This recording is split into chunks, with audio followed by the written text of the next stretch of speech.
આપ સૌ વતી મુમુક્ષુ તરીકે કરબદ્ધ વિનંતી કરું પરમ આદરણીય જ્ઞાનપ્રસાદ સ્વામીશ્રીને કે આપના વિદ્વત પ્રવચનનો અમને લાભ આપો, કૃતાર્થ કરો. ધન્યવાદ. ગુણાતીતો અક્ષરમ બ્રહ્મ ભગવાન પુરુષોત્તમઃ જનો જાનન્નિદમ સત્યમ મુચ્યતે ભવબંધનાत्.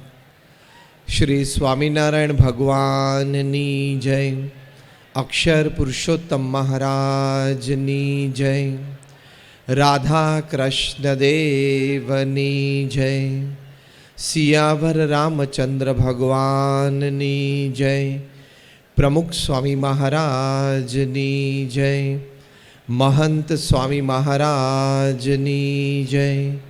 પ્રમુખ સ્વામી મહારાજ શતાબ્દી મહોત્સવની જય. પ્રથમ તો ભગવાન સ્વામિનારાયણના ચરણોમાં વંદન સાથે ગુરુહરિ પરમ પૂજ્ય પ્રમુખ સ્વામી મહારાજ અને પ્રગટ ગુરુહરિ પરમ પૂજ્ય મહંત સ્વામી મહારાજના ચરણોમાં વંદન સાથે આપ સર્વેને, વિશેષ તો યંગ ઇન્ડિયા ગ્રુપના સંચાલકો શ્રી, સ્વયંસેવકો, આપ સર્વે મોરબી શહેરના વડીલશ્રીઓ, તમામ સભાજનોને આપ સર્વેને નમસ્કાર, જય સ્વામિનારાયણ અને ગુડ ઇવનિંગ. આજે આ મોરબી જ્ઞાનોત્સવમાં આપ સર્વેના દર્શન કરતા અમને પણ ખૂબ આનંદ થાય છે. સાથે સાથેની સંલગ્ન પ્રવૃત્તિઓની પણ અમને માહિતી આપી કે સુંદર પુસ્તક મેળો પણ થાય છે. સાથે સાથે હેલ્ધી ફૂડ કોમ્પિટિશન પણ આજે થયેલી. ઓર્ગેનિક એગ્રીકલ્ચર માટે એની માટે પણ સુંદર પ્રદર્શન, એનું પણ આયોજન થયેલું. એટલે આ ખૂબ સુંદર પ્રવૃત્તિઓ કરવા બદલ આપણે એ ગ્રુપનો ખૂબ ખૂબ આભાર માનીએ છીએ.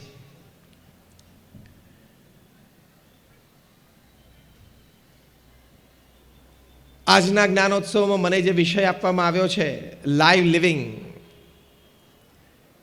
એટલે કે એવું સુંદર જીવન જીવવું, એવું સંતોષકારક જીવન જીવવું કે આપણને જીવન જીવ્યાનો આનંદ થાય. 21મી સદીની એક વાસ્તવિકતા, એક પરિસ્થિતિનું બહુ સુંદર વર્ણન કરતા કોઈ વાત લખી છે કે these are the times of fancier houses but broken homes. એટલે કે અત્યારે મકાન બહુ સુંદર બનતા ગયા પણ ઘર બધા ઘણા તૂટતા ગયા. These are the times of double incomes and more divorces. એટલે ઘરમાં આવક બમણી થતી ગઈ, પતિ પત્ની બંને કમાતા થયા, પણ છૂટાછેડાના દર પણ ખૂબ વધતા ગયા. These are the times of high-rise buildings but low-rise characters. એટલે કે આ સમય એવો છે જેમાં મકાનો બહુ હાઈ-રાઇઝ બનતા ગયા પણ ચારિત્ર બહુ નિમ્ન થતા ગયા. These are the times of broader highways but narrower viewpoints. એટલે કે હાઈવે બધા ઘણા પહોળા થતા ગયા પણ દ્રષ્ટિકોણ બહુ સંકુચિત થતા ગયા. These are the times where man has gone all the way to the moon and has come back, but he finds it difficult to cross the road and meet the new neighbor. એટલે કે માણસ છે ગુરુત્વાકર્ષણથી પાર જઈને ચંદ્ર પર જઈને પાછો આવ્યો, પણ પડોશમાં કોઈ નવો પડોશી રહેવા આવ્યો હોય એનો પરિચય કેળવવો એ જરા અઘરો પડે છે. These are the times of some good profits and businesses but shallow relationships. એટલે કે એવા ઘણા વ્યવસાય ધંધા છે કે જેમાં નફાનો દર ઘણો સારો છે પણ સંબંધો બહુ છીછરા થતા ગયા. એકવાર સ્વાર્થ પૂરો થયો પછી સંબંધો રાખવા, જાળવવા એ માટેની આપણી મનની વૃત્તિ જરા બદલાયેલી રહે છે. વળી આગળ લખે છે, these are the times where man has broken the atom and he has produced tremendous amount of energy.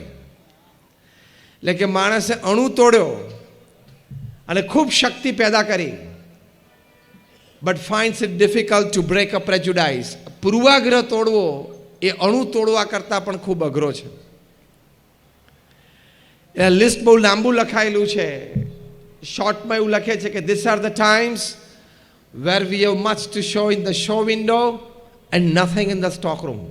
એટલે કે દેખાડવા માટે આપણી પાસે શોરૂમમાં ઘણી બધી વાતો છે, પણ હૃદયમાં શુદ્ધ ભાવના, મનમાં પવિત્ર વિચારો એ દિવસે દિવસે બહુ ઘટતા જાય છે. એટલે આ સમાજની વાસ્તવિકતા આપણને દેખાય છે. તમે બધા જ મારા સાથે સહેમત થશો જ્યારે હું એક વાત મૂકું કે ઇતિહાસમાં ક્યારેય જેટલી શૈક્ષણિક સંસ્થાઓ નહોતી એટલી શૈક્ષણિક સંસ્થાઓ અત્યારે છે. હા કે ના? ઇતિહાસમાં ક્યારેય શિક્ષિત વર્ગ આ પૃથ્વી પર નહોતો, એનાથી વધારે શિક્ષિત વર્ગ આજે પૃથ્વી પર છે. હા કે ના? શૈક્ષણિક સંસ્થાઓ અને શિક્ષિત વર્ગ આટલો હોવા છતાં ક્રાઇમ એટલે હિંસાખોરી એ દિન પ્રતિદિન વધતી ચાલી. ત્યારે ઘણી વખત એવો પ્રશ્ન થાય કે આ હિંસાખોરી એ વધતી ચાલી ત્યારે શિક્ષણ આપણને સંસ્કાર આપવામાં કેટલું કામયાબ રહ્યું એક મોટો પ્રશ્ન છે.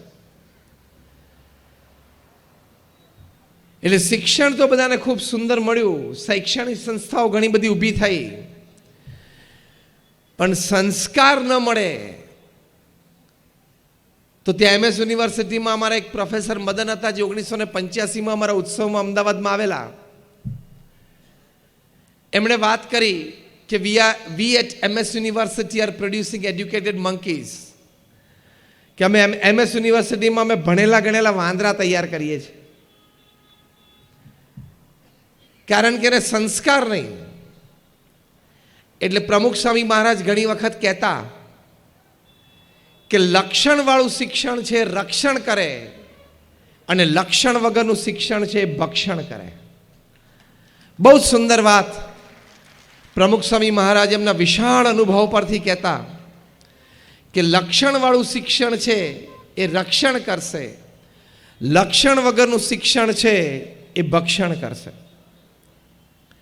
તમે જો આ બોમ્બ્સ અને મિસાઇલ્સ બનાવે છે એ અભણ લોકો નથી, ખૂબ સારું ભણેલા છે. અને એમાંના ઘણા બધા તો દુનિયાની ખૂબ સારી યુનિવર્સિટીમાંથી ગ્રેજ્યુએટ, પોસ્ટ ગ્રેજ્યુએટ્સ અને વૈજ્ઞાનિકો થયેલા છે. પણ તમને આશ્ચર્ય થશે કે આવો સુંદર અભ્યાસ એમણે કર્યો. આજે 30,000 વૈજ્ઞાનિકો પૃથ્વી ઉપર દિવસમાં 12, 15 અને 18 કલાક પોતાની લેબોરેટરીમાં બોમ્બ્સ અને મિસાઇલ્સ બનાવવામાં પ્રવૃત્ત છે કે માણસ જાતને કેવી રીતે વહેલી સાફ કરી નાખવી આ પૃથ્વી પર એની માટે પ્રયત્નશીલ છે. 30,000 વૈજ્ઞાનિકો તો તમને ભણાવ્યા એ આની માટે, તમને શિક્ષણ આપ્યું એ આ કરવા માટે. તમારે 30,000 વૈજ્ઞાનિકો જો બોમ્બ્સ અને મિસાઇલ્સ બનાવવાનું છોડીને માનવજાત કંઈક સુખી થાય એવું કંઈક બનાવવાની શરૂઆત કરે તો પૃથ્વી સ્વર્ગ બની જાય. પણ એને શિક્ષણ મળ્યું, સંસ્કાર ના મળ્યા, એટલે એને માનવજાતની કોઈ કિંમત ના રહી. એ લોકો એક પ્લુટોનિયમ બોમ્બ બનાવ્યો છે. એની વિશેષતા એ છે કે it kills but does not destroy. એ પ્લુટોનિયમ બોમ્બ પડે એટલે તમે મરો પણ માલ મિલકતને કોઈ નુકસાન ન થાય. એ કેવી રીતે કે બોમ્બ પડે એટલે અમુક સ્ક્વેર કિલોમીટરના એરિયામાં એ ઓક્સિજન સક કરી લે. એટલે વગર ઓક્સિજને તમે દોડીને કેટલે બહાર જવાના? એટલે તમે જેમ માછલી હોય પાણીમાંથી બહાર કાઢી અને તડફડીને મરી જાય એમ તમે તડફડીને મરી જાઓ. એટલે ઘણી વખત આ વાત કરતા હું કહું છું કે તમે ટોયલેટમાં બેઠા હો અને આ પ્લુટોનિયમ બોમ્બ પડે તો તમે મરી જાઓ પણ તમારા ટોયલેટ પેપરને કાંઈ ન થાય. એટલે આ 30,000 વૈજ્ઞાનિકોએ ભેગા થઈને માણસની કિંમત ટોયલેટ પેપર કરતાં પણ ઓછી કરી નાખી. જે હકીકત છે, જે આજના શિક્ષણની એક વાસ્તવિકતા છે. એટલે લક્ષણવાળું શિક્ષણ જોઈએ તો એ રક્ષણ કરે. આ લક્ષણ વગરનું શિક્ષણ છે એટલે ભક્ષણ કરે છે. બીજી એક વાત પ્રમુખ સ્વામી મહારાજ હંમેશા કરતા, એ પોતે કહેતા કે શિક્ષણનું હૃદય શું? તો શિક્ષણનું હૃદય એ હૃદયનું શિક્ષણ છે. હાથનું શિક્ષણ આપણને મળે છે, આપણે મજૂરી કરી શકીએ છીએ. હેડ એટલે બુદ્ધિનું શિક્ષણ આપણને મળે છે, આપણે બુદ્ધિથી સારું કામ, કળા કરી શકીએ છીએ, સ્કિલ. પણ હૃદયના શિક્ષણની વાત છે, જેમાં સદગુણો અને સંસ્કારની વાત છે. બાકી તો પૃથ્વી ઉપરથી રોજ 1.5 લાખ માણસો વિદાય લે છે. 24 કલાકમાં 1.5 લાખ એટલે 86,200 સેકન્ડમાં 1.5 લાખ, એટલે દર 2 સેકન્ડે 3 વ્યક્તિ વિદાય લે છે. આપણે આ પ્રવચનની શરૂઆત કરી 10 મિનિટ થઈ, 10 ગુણ્યા 60 600 સેકન્ડ થઈ, 900 વ્યક્તિઓ પૃથ્વી પરથી જતી રહી. એમાં ભગવાનની ઈચ્છા હોય ને કાલે ફૂલ કોન્સન્ટ્રેશન મોરબી ઉપર મૂકી દેતો, એમાં આપણા કોઈની હોશિયારી ચાલે એમ નથી, કોઈની લાગવગ ચાલે એમ નથી કે મારે સિરામિકના 3 કારખાના છે, તમારે શું રિશ્વત જોઈએ છે, એ ત્યાં ચાલે એમ નથી. કહેવાની વાત એ છે કે સંસ્કાર, સદગુણ એ વગરનું જે જીવન છે એ જીવન is a dog life, donkey life અને કેટ લાઈફ. એ પશુતુલ્ય જીવન છે. જો વિજ્ઞાને સારામાં સારા એરોપ્લેન બનાવ્યા, સારામાં સારા કમ્પ્યુટર્સ બનાવ્યા અને ખૂબ ટેકનોલોજી આગળ વધી અને ટેકનોલોજીનો લાભ પણ આપણને ખૂબ છે અને ટેકનોલોજીનો ભરપૂર ઉપયોગ પણ કરો, એનાથી તમામ પ્રકારની પ્રગતિ અને સફળતા મળે છે. માટે ભરપૂર ઉપયોગ કરવો એની ના નથી, પણ એના ઉપયોગમાં પણ અત્યંત સાવચેતી રાખવી પડે. પ્રમુખ સ્વામી મહારાજને ન્યુયોર્ક એરપોર્ટ ઉપર 1996ની સાલમાં એક પત્રકારે પ્રશ્ન પૂછેલો કે આ મોડર્ન ટેકનોલોજી છે, ઇન્ટરનેટ ઇત્યાદિ, એ આશીર્વાદ રૂપ છે કે શ્રાપ છે?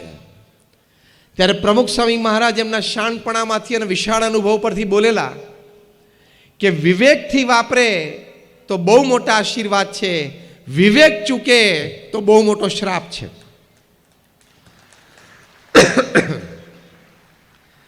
એટલે ટેકનોલોજી ખૂબ સારી વસ્તુ છે દરેક ક્ષેત્રમાં. તમે પણ જાણો છો, અમે પણ જાણીએ છીએ.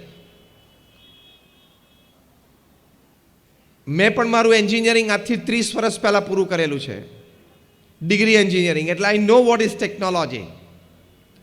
અને 30 વર્ષથી હું સંત છું એટલે આઈ નો વોટ ઇઝ સ્પિરિચ્યુઆલિટી. અધ્યાત્મ શું છે એ મને ખબર છે. એટલે વિજ્ઞાન અને અધ્યાત્મ બંને મને ખબર છે.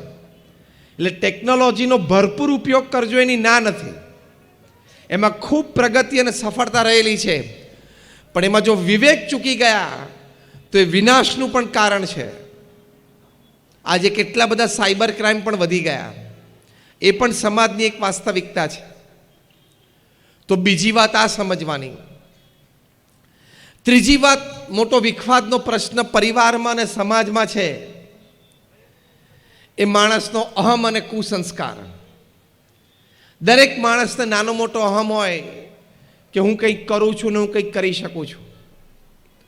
બહુ શાંતિથી બેસીને વિચારીએ તો આપણી બાજુમાં બેઠેલો દર ત્રીજો વ્યક્તિ આપણા કરતાં કંઈક નાની મોટી વિશેષતા ધરાવે છે. હા કે ના? અને જ્યારે રોજના 1.5 લાખ વ્યક્તિઓ પૃથ્વી ઉપરથી વિદાય લેતા હોય ત્યારે આપણા અહમની કિંમત શું? We are not even speck of the dust. ખાલી જે મિલ્કી વેમાં આપણી ગેલેક્સી રહેલી છે ને એનો મેપ જો દોરે ને તો આ પૃથ્વી માટે એક ટપકાની જગ્યા નથી. તો હવે એ પૃથ્વી માટે ટપકાની જગ્યા એ નકશામાં ના હોય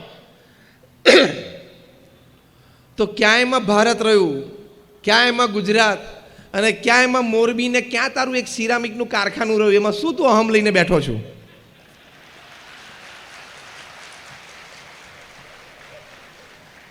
કામ મોટું કરવું, પુરુષાર્થથી કામ જીવનમાં મોટું કરવું, પણ એનો અહમ આવવા દેવો નહીં, તો એ માણસને પાળે. આવું થોડુંક પણ લોજિકલી માણસ વિચારે તો માણસનો અહમ ઓછો થઈ જાય, તો પણ સમાજના અને પરિવારના ઘણા બધા પ્રશ્નો હલ થઈ જાય. કુસંસ્કારોની પણ ઘણી બધી વાતો છે, કારણ કે રાતોરાત પૈસા આવે, ઘણા બધા પૈસા ભેગા થાય એટલે કુસંસ્કાર તરફ તમને લઈ જાય. જો તમે સત્સંગ અને સંસ્કાર ન રાખો તો વ્યસનો પણ આવે, અને વ્યસનોથી ઉપરના ઘણા બધા બીજા દૂષણો પણ વ્યક્તિગત અને પારિવારિક જીવનમાં આવી જાય. એ પણ મનુષ્યનું જીવન નથી. બહુ જ વિચારવાનું કે this is 70 or 80 year game. આ 70-80 વર્ષની રમત છે. ખૂબ સારી રીતે જીવી શકીએ એની માટે બહુ સ્પષ્ટ વિચારો, બહુ જ સવડા અભિગમો સાથે સ્પષ્ટ વર્તનો એ જીવનમાં આપણે નક્કી કરી રાખવા પડે. અને એ જો તમે નક્કી ન કર્યા હોય તો જીવન તો પૂરું થઈ જશે, પણ તમને સંતોષ અને આનંદ નહીં આવે. અંગ્રેજીમાં એક બહુ સરસ કહેવત છે, destination is important, journey is equally important. ધ્યેય સુધી પહોંચવું છે એ અગત્યનું છે, પણ પહોંચતા પહોંચતા તમારી સફર છે એ આનંદદાયી અને સંતોષકારક રહે એ પણ ખૂબ જરૂરી છે. તો એવું જીવન જીવવા માટે અમુક ચોક્કસ વિચારો અને વર્તણૂકો આપણે હંમેશા સ્પષ્ટ કરી રાખવાના.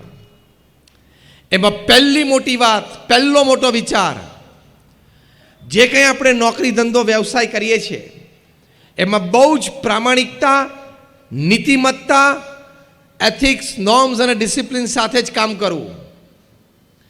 તમે નીતિમત્તા અને પ્રામાણિકતાને મૂકીને કામ કરશો, કદાચ તમને આમ પ્રગતિ થતી દેખાશે, પૈસા પણ મળતા દેખાશે, પણ ચોરીની વાત કોઈ પણ પ્રકારની લાંબી ચાલતી નથી. આજે નહીં તો કાલે, કાલે નહીં તો પરમ દિવસે પ્રશ્ન આવવાની પૂર્ણ શક્યતા છે. કેવા મોટા મોટાને પણ આવે છે, તો આપણને પણ કોઈક દિવસ આવી જાય કે નહીં? અને નીતિમત્તા અને પ્રામાણિકતા ચૂકીને આપણે ગમે તેવું કામ કરીએ, આપણે આપણી જાતને છેતરીએ છીએ. નીતિમત્તા અને પ્રામાણિકતા મૂકીને તમે કામ કરો તો તમને તમારા જીવનનું કોઈ ગૌરવ નહીં રહે. ઠીક છે, કદાચ પૈસા તો કરોડો રૂપિયા કમાઈ લઈએ, 2-4 લક્ઝરી ગાડી પણ રાખી લઈએ, સેન્ટ્રલ એર કન્ડિશન બંગલો પણ બનાવી લઈએ, પણ ખોટું અને અનીતિથી લીધેલું હશે એ તમને તમારી જાત ઉપર ગૌરવ તો નહીં પણ ઘૃણા એક દિવસ પેદા કરશે. કે લોકોને છેતરીને મેં લીધું, સરકારી નીતિ નિયમમાં હું ન રહ્યો, રાજ્યનો કે દેશનો ટેક્સ મેં ના ભર્યો, એ ખૂંચશે તમને. અને કેટલું તમે સાથે લઈ જવાના? સમ્રાટ સિકંદર પણ જો ખાલી હાથે જતો હોય તો મોરબીમાંથી કોણ ભરેલા હાથે ઉપર જવાનું? આંગળી ઊંચી કરો. એનું ધન, એની જે ગણતરી છે ને એ આખા મોરબીને, આખા શહેરને, તમારા બધાના મકાનોને, કારખાનાને ખરીદી શકે એટલા ધનની વાત એની પાસે હતી. પણ એ ખાલી હાથે જાય છે તો આપણે ક્યાં ભરેલા હાથે જવાના? તો શું કામ આપણે નીતિમત્તા અને પ્રામાણિકતા ચૂકવા? આપણને આપણા છાતી ઉપર હાથ મૂકીને કહી શકવા જોઈએ કે મેં ક્યાંય નીતિમત્તા અને પ્રામાણિકતામાં સોદો નથી કર્યો. અંગ્રેજીમાં એક બહુ સરસ કહેવત છે, no pillow is as soft as a clear conscience. તમે રાત્રે બેડરૂમમાં સૂવા જાઓ અને તમારા પલંગ ઉપર પોચામાં પોચું ફર્સ્ટ ક્લાસ ઓસીકું સૂવા માટે જેમાં તમને ગાઢ નિંદ્રા આવે, એ શું છે? તમારું ક્લિયર કોન્સાયન્સ કે મેં આજે કોઈનું ખોટું નથી કર્યું, મેં કોઈ ચીટિંગ નથી કર્યું. એ બહુ જ મોટામાં મોટી વાત છે. તો એ પ્રથમ લાઈવ લિવિંગ માટેની આ વાત છે. ખોટું કરશો તો આજે નહીં તો કાલે, ને કાલે નહીં તો પરમ દિવસે પ્રશ્ન આવશે જ. પ્રમુખ સ્વામી મહારાજ આ વાતને ખૂબ સુંદર દ્રષ્ટાંતથી પોતે સમજાવતા. એ પોતે કહેતા કે ગામડું ગામ હોય ને એમાં કૂવો હોય ને એમાં લોકો નાહવા માટે ડૂબકી મારે, નીચે જઈને સંડાસ કરી નાખે ને, પણ એ બહાર આવે ને પેલા એનું પોત ઉપર પ્રકાશી જાય કે આને અંદર જઈને શું કર્યું છે. આ બહુ ગામઠી દ્રષ્ટાંત છે, પણ બહુ સચોટ સિદ્ધાંત છે. પ્રમુખ સ્વામી મહારાજ કહેતા કે તમે અંધારામાં પણ ક્યાંક ખોટું કર્યું હશે તો આજે નહીં તો કાલે, અને કાલે નહીં તો પરમ દિવસે બહાર આવશે જ. કાયદાના હાથ પણ લાંબા છે, સોશિયલ મીડિયાના હાથ એના કરતાં પણ લાંબા છે.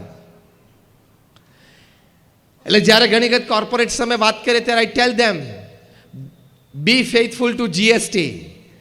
સરકાર જે જીએસટી લાવ્યા છે એમાં બહુ જ પ્રામાણિક રહેજો. આ ધરતી ઉપર આપણે પેદા થયા છીએ, આ ધરતીમાંથી કમાણા છીએ, આ દેશમાં, આ સમાજમાં, આ સરકાર નીચે રહીને કમાણા છે, તો સરકારને વફાદારીપૂર્વક ટેક્સ આપવો એ આપણી નૈતિક જવાબદારીમાં આવે છે. It is our moral responsibility. એ આપણી એક મોરલ રિસ્પોન્સિબિલિટી છે. હજી આ કલ્ચર છે ને, અહીંયા મોરબીમાં હજી બધા ફેમિલી બિઝનેસીસ ચાલે છે, એટલે આ કલ્ચર આવતા થોડી વાર લાગશે. હજી અહીંયા મોરબીમાં પ્રોફેશનલ સેટઅપ અને કોર્પોરેટ સેટઅપ નથી. એટલે આ વિચારધારાઓ સમજવી, સ્વીકારવી અને એ પ્રમાણે ચાલવું, એમાં પ્રવૃત્તિશીલ ઓછા રહી શકશો. કારણ કે હજી બહુ જ નાનું ગામ છે આ. તમે મોટી અમદાવાદ કે બોમ્બે જેવામાં જ્યાં પ્રોફેશનલ સેટઅપ હોય અને કોર્પોરેટ સેટઅપ હોય, ત્યાં બધી સિસ્ટમ બહુ નેચરલ છે. પણ એક ખાનદાની આપણામાં હોવી જોઈએ કે આ દેશમાં રહીને હું કમાણો અને મોટો થયો તો આ દેશની સરકારને મારે ટેક્સ આપવો જોઈએ. એ જો ખાનદાની એટલી પણ ના હોય ને તો કૂતરા, ગધેડા અને બિલાડા કરતાં આપણું કોઈ જીવન વિશેષ ના થયું. એટલી તો ખાનદાની હોવી જ જોઈએ. Where you have earned, pay your tax. Pramukh Swami મહારાજ તો આખી દુનિયામાં ફર્યા. દુનિયામાં જે જે દેશોમાં જતા હતા ત્યાં બધાને આપણા ભારતીયોને કહેતા હતા કે તમે ભારત છોડીને આ દેશમાં આવ્યા છો, પછી અમેરિકા હોય, ઓસ્ટ્રેલિયા હોય, ન્યૂઝીલેન્ડ હોય, આ દેશે તમને સુખ સુવિધા આપી, આ દેશમાં રહીને તમે પૈસા કમાણા, આ દેશમાં રહીને તમે મોટા થયા, તો આ દેશની સરકારને વફાદાર રહીને એનો સરકારનો ટેક્સ ભરવો એ તમારી નૈતિક જવાબદારી છે. It is a moral responsibility. તો નીતિમત્તા અને પ્રામાણિકતા કોઈ દિવસ ચૂકવા નહીં. અને ચૂકશો તો પ્રશ્ન નાના મોટા આવવાની શક્યતા ખરી, ભલભલાને આવે છે. તમારી કંપનીનું નામ સત્યમ હોય ને તમે અસત્ય પ્રેક્ટિસ કરો તો પ્રશ્ન આવે કે ના આવે? ખબર પડી હું શું બોલ્યો? તમે કિંગ ઓફ ધ સ્કાઈઝ હોય તો પણ ભારત ઇન્ડિયન પાસપોર્ટ વગર છોડવો પડે. ખબર પડી હું શું બોલ્યો? તમે બહુ સારા ઇન્ડિયન ક્રિકેટ ટીમના બોલર હો પણ સ્પોટ ફિક્સિંગમાં જાઓ તો લાઈફ બેન આવી જાય. તમે હજારો પરિવારને મકાન બાંધી આપ્યો અને બહુ મોટા બિલ્ડર હો, તમે હજારો પરિવારના સહારા બન્યા હોય તો પણ તમે તિહારમાં 4 વર્ષ બેસહારા રહી શકો છો. છે કે નહીં? એટલે તકલીફ આવશે અને દિવસે દિવસે કાયદા કડક થશે અને થવા જ જોઈએ. થશે અને થવા જ જોઈએ. અને સાહેબ છે કરશે જ.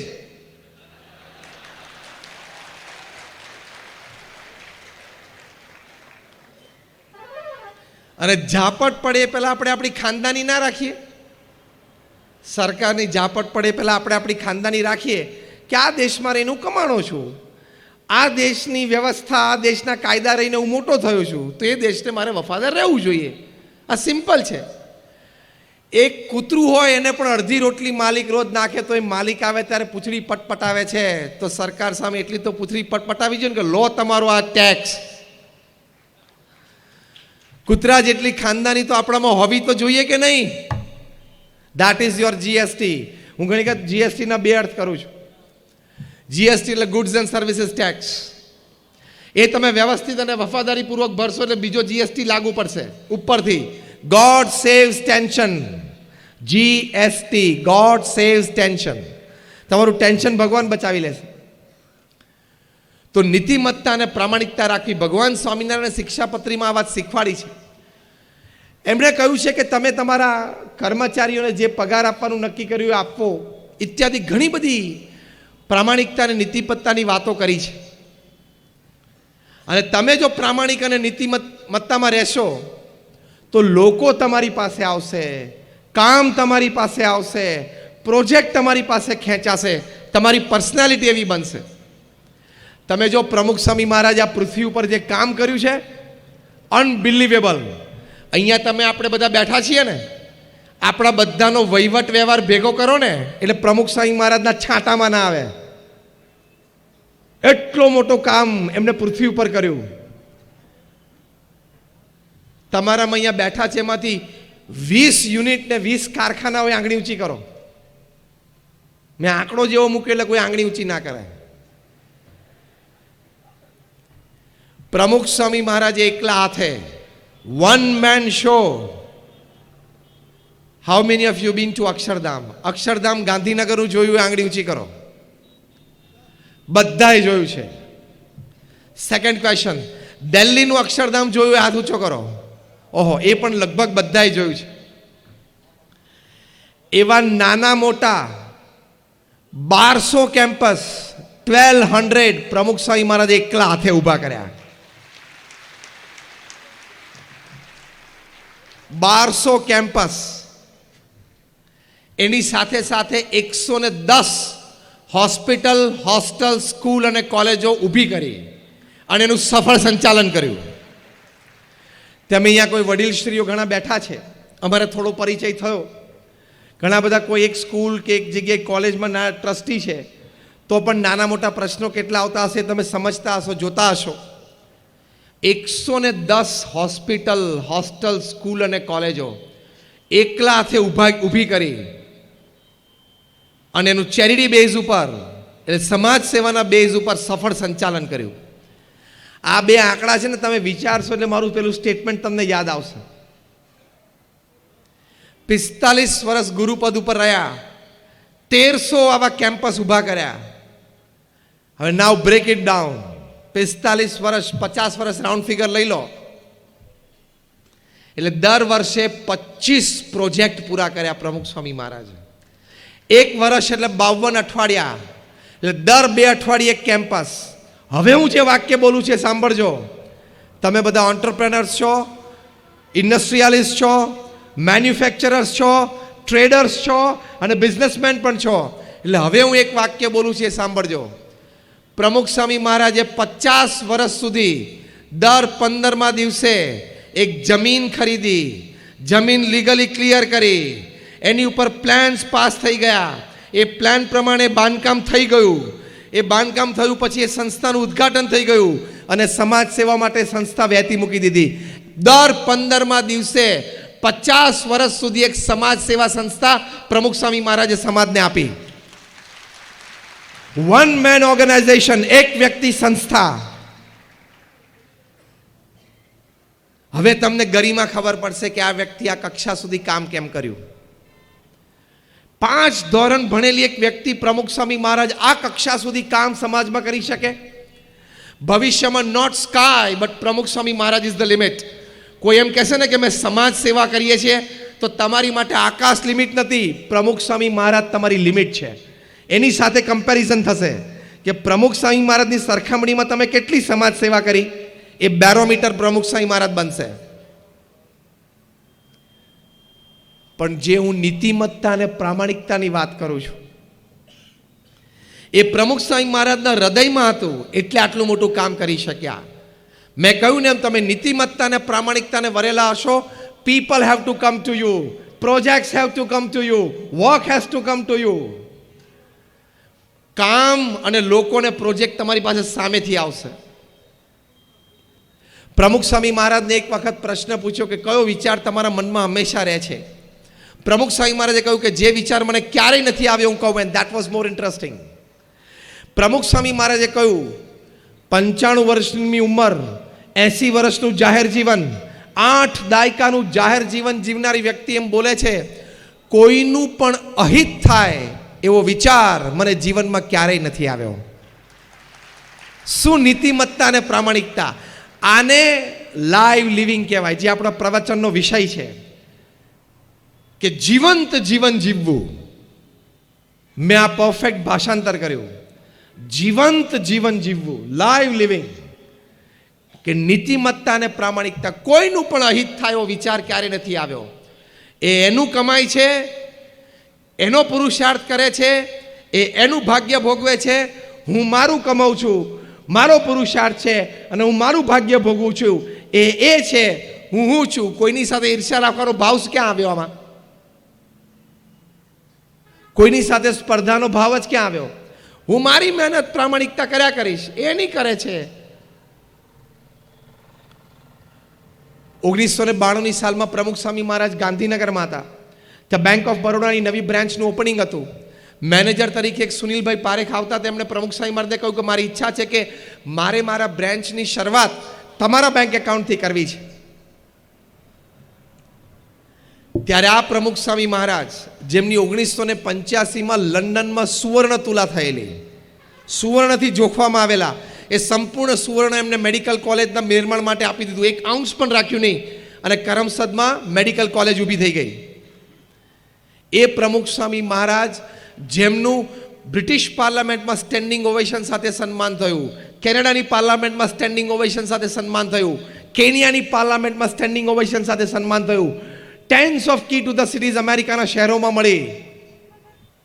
એ પ્રમુખ સ્વામી મહારાજે સુનિલભાઈ પારેખને કહ્યું કે સારું, તમારી બહુ ઈચ્છા છે તો અમારી સંસ્થાનું એક બેંક એકાઉન્ટ તમારે ત્યાં ખોલાવશું.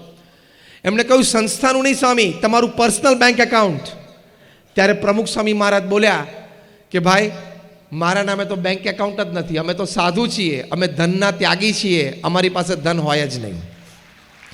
અને આજે પ્રમુખ સ્વામી મહારાજ સ્વધામ પધાર્યા, 3.5 વર્ષ થયા, એક બેંક એકાઉન્ટ, એક જમીન, એક ફાર્મ હાઉસ એમના નામે નીકળ્યું નહીં. જે વ્યક્તિએ સંસ્થાને આ કક્ષા સુધી પહોંચાડી અને સમાજને 1300 સમાજ સેવા સંસ્થાઓ આપી, એ વ્યક્તિને પોતાના નામે કોઈ બેંક એકાઉન્ટ નથી. આ નીતિમત્તા અને પ્રામાણિકતાથી એમણે કામ કર્યું, એટલે આ સંસ્થા વિશ્વવ્યાપી બની. હું જે સંસ્થામાંથી આવું છું, BAPS સ્વામિનારાયણ સંસ્થા, એ દુનિયાની પ્રથમ 10 સંસ્થામાંની એક સંસ્થા છે. BAPS સંસ્થાને યુનાઇટેડ નેશન્સમાં યુનોમાં એક પરમેનન્ટ સીટ છે NGO તરીકે. ભારતમાં બહુ જૂથ સંસ્થાઓને છે. તો પહેલી મોટી વાત, જીવંત જીવન જીવવા માટે નીતિમત્તા અને પ્રામાણિકતાને હંમેશા વળગેલા રહેજો, તો ભગવાન તમારી સાથે કાયમ રહેશે. નાની મોટી તકલીફ આવશે તો ભગવાનની કૃપાથી એ તકલીફો દૂર થશે, કારણ કે ભગવાન એમ જાણશે કે આ વ્યક્તિ નીતિમત્તા અને પ્રામાણિકતાથી કામ કરે છે. તો આ પહેલી મોટી વાત છે.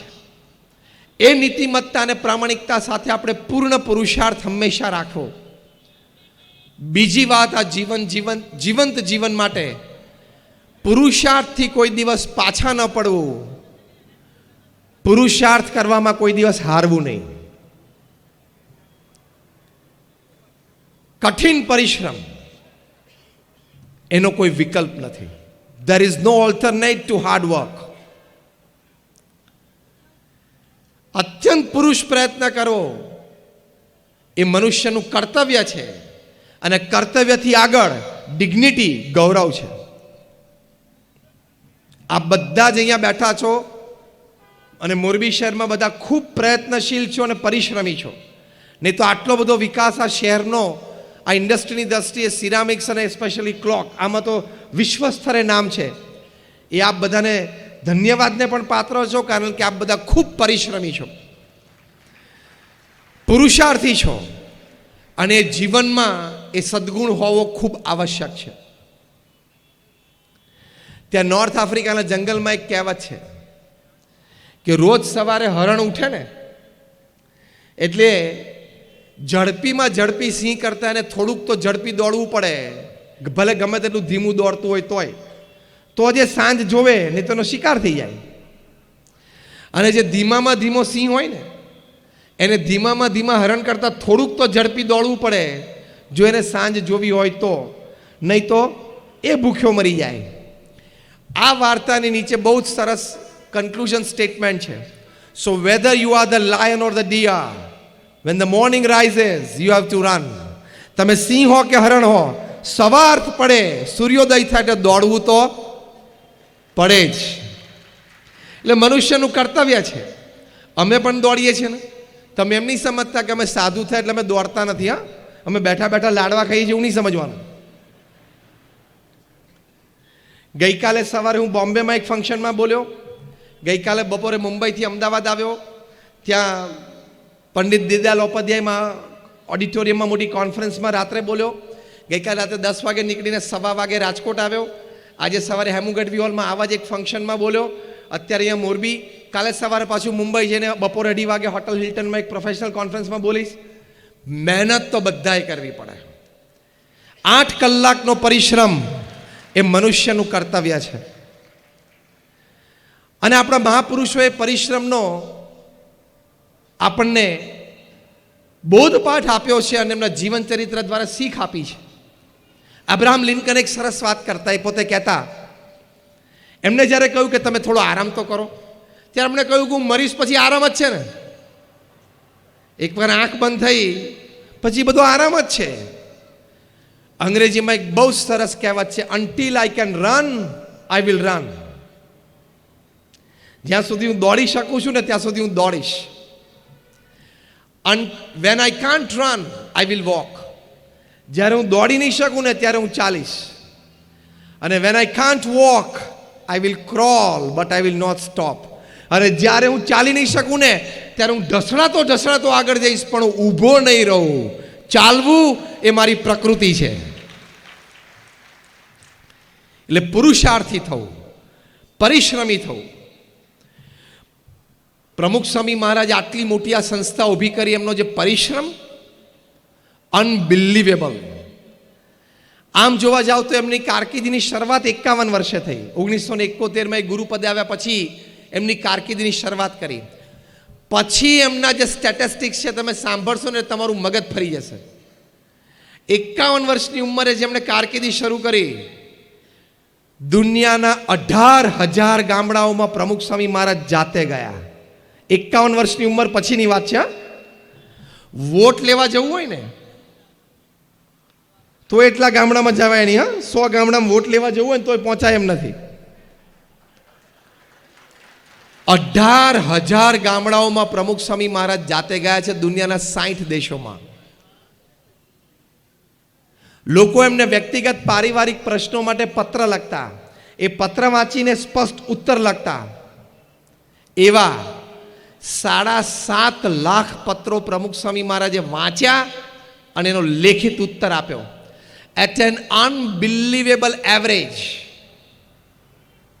રોજના 70 ઇનકમિંગ પત્રો વાંચવાના અને સ્પષ્ટ નિરાકરણ સોલ્યુશન ઉત્તર આપવાના.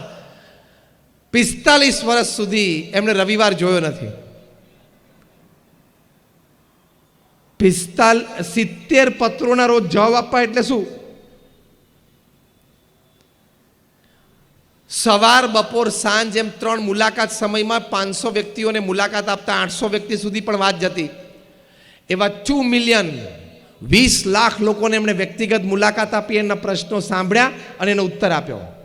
રોજના 40 થી 50 ઇનકમિંગ અને આઉટગોઈંગ ફોન કોલ્સ અટેન્ડ કરતા હતા. રોજ સાંજે 1.5 થી 2 કલાક આવી રીતે સત્સંગ સભામાં બેસતા. અને સાથે સાથે આટલી મોટી સંસ્થાની વહીવટી જવાબદારી. રોજે રોજ એવરેજ સંસ્થાકીય વહીવટ માટે 3 કલાકની મિટિંગો એ કરતા. કારણ કે અમારી હોસ્પિટલોના બાંધકામ ચાલુ હોય, મંદિરોના કામકાજ ચાલુ હોય, અમારી સ્કૂલ અને અમારી હોસ્ટેલોના બાંધકામ ચાલુ હોય, એના લીગલ એડમિનિસ્ટ્રેટિવ પ્રોબ્લેમ્સ હોય, એ બધા માટે મિટિંગો કરવાની. બહુ જ મોટું વહીવટી તંત્ર ચાલે. એક વ્યક્તિ આટલો પુરુષાર્થ કરી શકે છે, આટલો પરિશ્રમ કરી શકે છે, એ પ્રમુખ સ્વામી મહારાજ આપણી માટે આદર્શ છે. આવા પરિશ્રમથી જ વ્યક્તિ આગળ વધી શકે. એમાં નીતિમત્તા અને પ્રામાણિકતા ભળે એટલે 4 ચાંદ લાગી જાય. આપણે બધાએ સચિન તેંડુલકરને રમતા જોયા છે, યસ ઓર નો? એમણે જ્યારે 20 વર્ષ ઇન્ટરનેશનલ ક્રિકેટમાં પૂરા કર્યા, ત્યારે ટાઈમ્સ ઓફ ઇન્ડિયા મુંબઈ એમનો સ્પેશિયલ ઇન્ટરવ્યૂ લીધેલો. એમને પૂછ્યું કે sir, what is the secret of your success? તમારી સફળતાનું રહસ્ય શું છે? 20 વર્ષનું ઇન્ટરનેશનલ ક્રિકેટ, એ પહેલાં 4 વર્ષનું ડોમેસ્ટિક ક્રિકેટ, 24 વર્ષનો ક્રિકેટ, તમારી સફળતાનું રહસ્ય શું છે? ત્યારે સચિન તેંડુલકરે બહુ જ સવાસ જવાબ આપેલો. એમણે કહ્યું કે હું દુનિયામાં ગમે ત્યાં હોઉં, સવારે 6 વાગે એટલે હું નેટ ઉપર પ્રેક્ટિસ માટે પહોંચી જ ગયો હોઉં. Discipline, hard work. પત્રકારે તરત બીજો પ્રશ્ન પૂછ્યો કે આગલા દિવસે તમે સેન્ચુરી કે ડબલ સેન્ચુરી કરી હોય તો? સચિન તેંડુલકર બોલ્યા કે આગલા દિવસે મેં સેન્ચુરી કરી હોય તો પણ બીજા દિવસે સવારે 6 વાગે નેટ ઉપર પહોંચી જ જવાનું, 500 ડિલિવરી ફેસ કરવાની જ, એટલે કે 500 બોલ ફેસ કરવાના જ, અને પછી જ બીજી કોઈ ક્રિયામાં પ્રવર્તવાનું.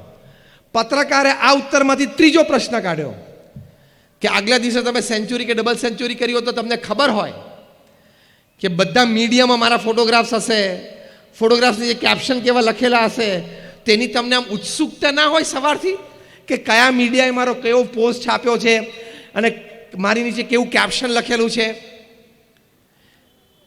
સચિન તેંડુલકર બોલ્યા કે મને ખબર હોય કે મેં ગઈકાલે સેન્ચુરી કરી છે એટલે આજે બધા ન્યૂઝપેપરમાં મારા સમાચાર હશે, મારા ફોટોગ્રાફ હશે, પણ એ વિચાર હું સવારે બંધ રાખું છું. પહેલા 500 બોલની પ્રેક્ટિસ રોજ કરવાની જ, એ પતે પછી 9 વાગે જ મીડિયા ખોલવાનું, એ શિસ્ત મેં જાળવી છે એટલે હું આ કક્ષા સુધી પહોંચ્યો છું. એટલે ડિસિપ્લિન, હાર્ડવર્ક.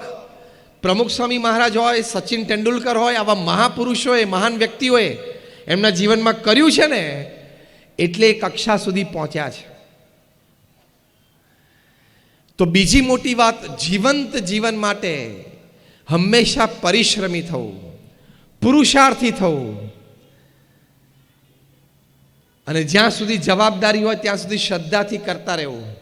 આપણા દેશના સર્વોચ્ચ વ્યક્તિ 68 વર્ષની ઉંમરે પણ જો રોજના 15-18 કલાક કામ કરતા હોય તો આપણે તો કરી શકીએ કે નહીં?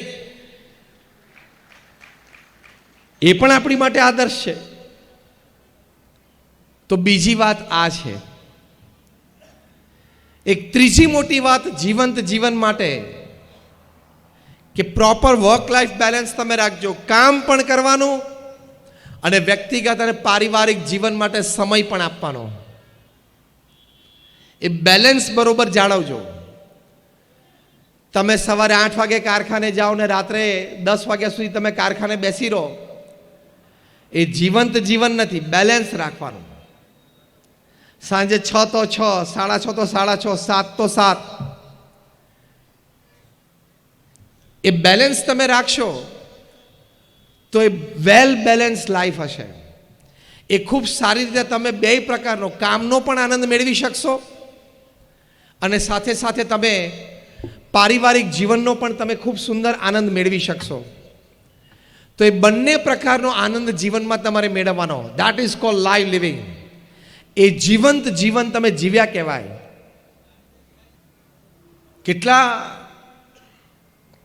કઈ કક્ષાના કોર્પોરેટ્સ આ બેલેન્સ જીવનમાં રાખે છે? દુનિયાના સૌથી ધનાઢ્ય વ્યક્તિ છે વોરેન બફેટ. $100 અબજનું ઇન્વેસ્ટમેન્ટ છે. $1 અબજ એટલે અત્યારે 70 રૂપિયા, તમે રાઉન્ડ ફિગર લઈ લો ગણતરી માટે, એટલે 7,000 કરોડ રૂપિયા થયા. 100 અબજ એટલે 7 લાખ કરોડ રૂપિયા. એટલા રૂપિયા લઈને મોરબીમાં આવે તો શું થાય? મોરબીનું આખું મોરબી ધ્રુજી જાય ને. 7 લાખ કરોડ રૂપિયા. હમણાં મીંડા ગણતા નહીં, ભૂલ પડશે. શાંતિથી ઘરે જઈને, કારણ કેલ્ક્યુલેટરમાં સમાશે નહીં પાછા. 63 કંપનીઝ. બર્કશાયર હેથવે એમની ફ્લેગશિપ કંપની છે. 63 કંપનીઓ ફ્લેગશિપ કંપની નીચે છે. એમાંથી લગભગ 10 થી 12 કંપની ફોર્ચ્યુન 500માં છે. કેટલો મોટો વહીવટ હશે, કેટલું મોટું તંત્ર ચાલતું હશે. સાંજે 6 વાગે એટલે ટેબલ ઉપર પેન મૂકીને ઊભા થઈ જવાનું.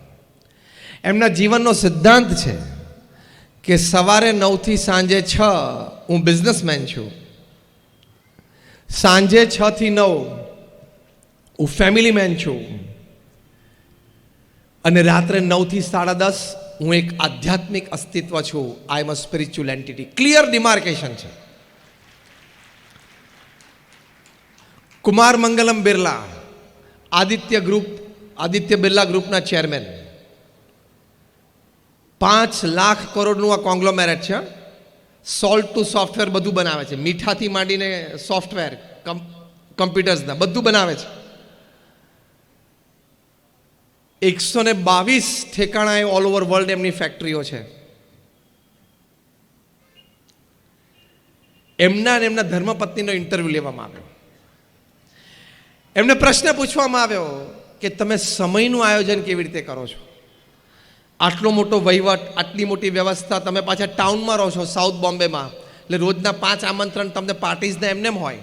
How are you managing your time? તમારો સમય તમે કેવી રીતે મેનેજ કરો છો?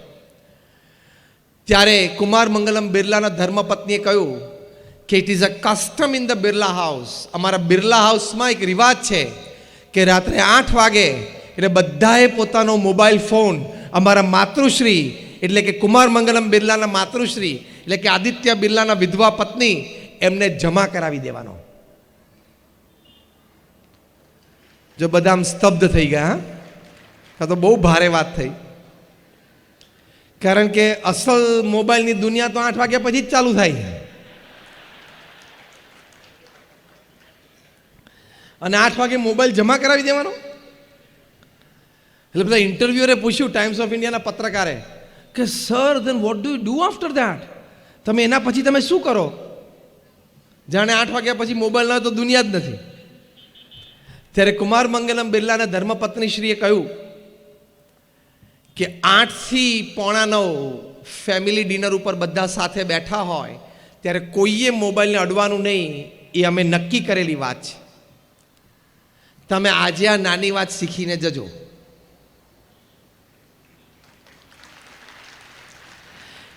કે રાત્રિ ભોજનમાં તમે પરિવાર સાથે બેઠા હો ત્યારે બધાએ પોતાનો મોબાઈલ ફોન 8-10 ફૂટ દૂર બીજા રૂમમાં મૂકી રાખો. કારણ ઘણી વખત તમે પરિવાર સાથે જમવા તો બેઠા હો, જ્યારે કોક દિવસ તમે વહેલા પહોંચી જાઓ છો ઘરે ત્યારે. બાકી તો પેલી થાળી ઢાંકેલી હોય ને છે 9, 9:30 બધા હશે એટલે વાત તો બધી મારી સાચી હશે, છે ને? આંગળી ઊંચી કરે બધા.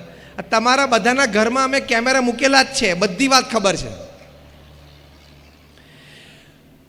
તો તમે પરિવારમાં સાથે બેઠો ત્યારે તમારા જમણા હાથમાં કોળીઓ અથવા ચમચી હોય, ડાબા હાથમાં શું હોય છે? બોલો. મોબાઈલ. તો મારે તમને એક સિમ્પલ પ્રશ્ન પૂછવાનો.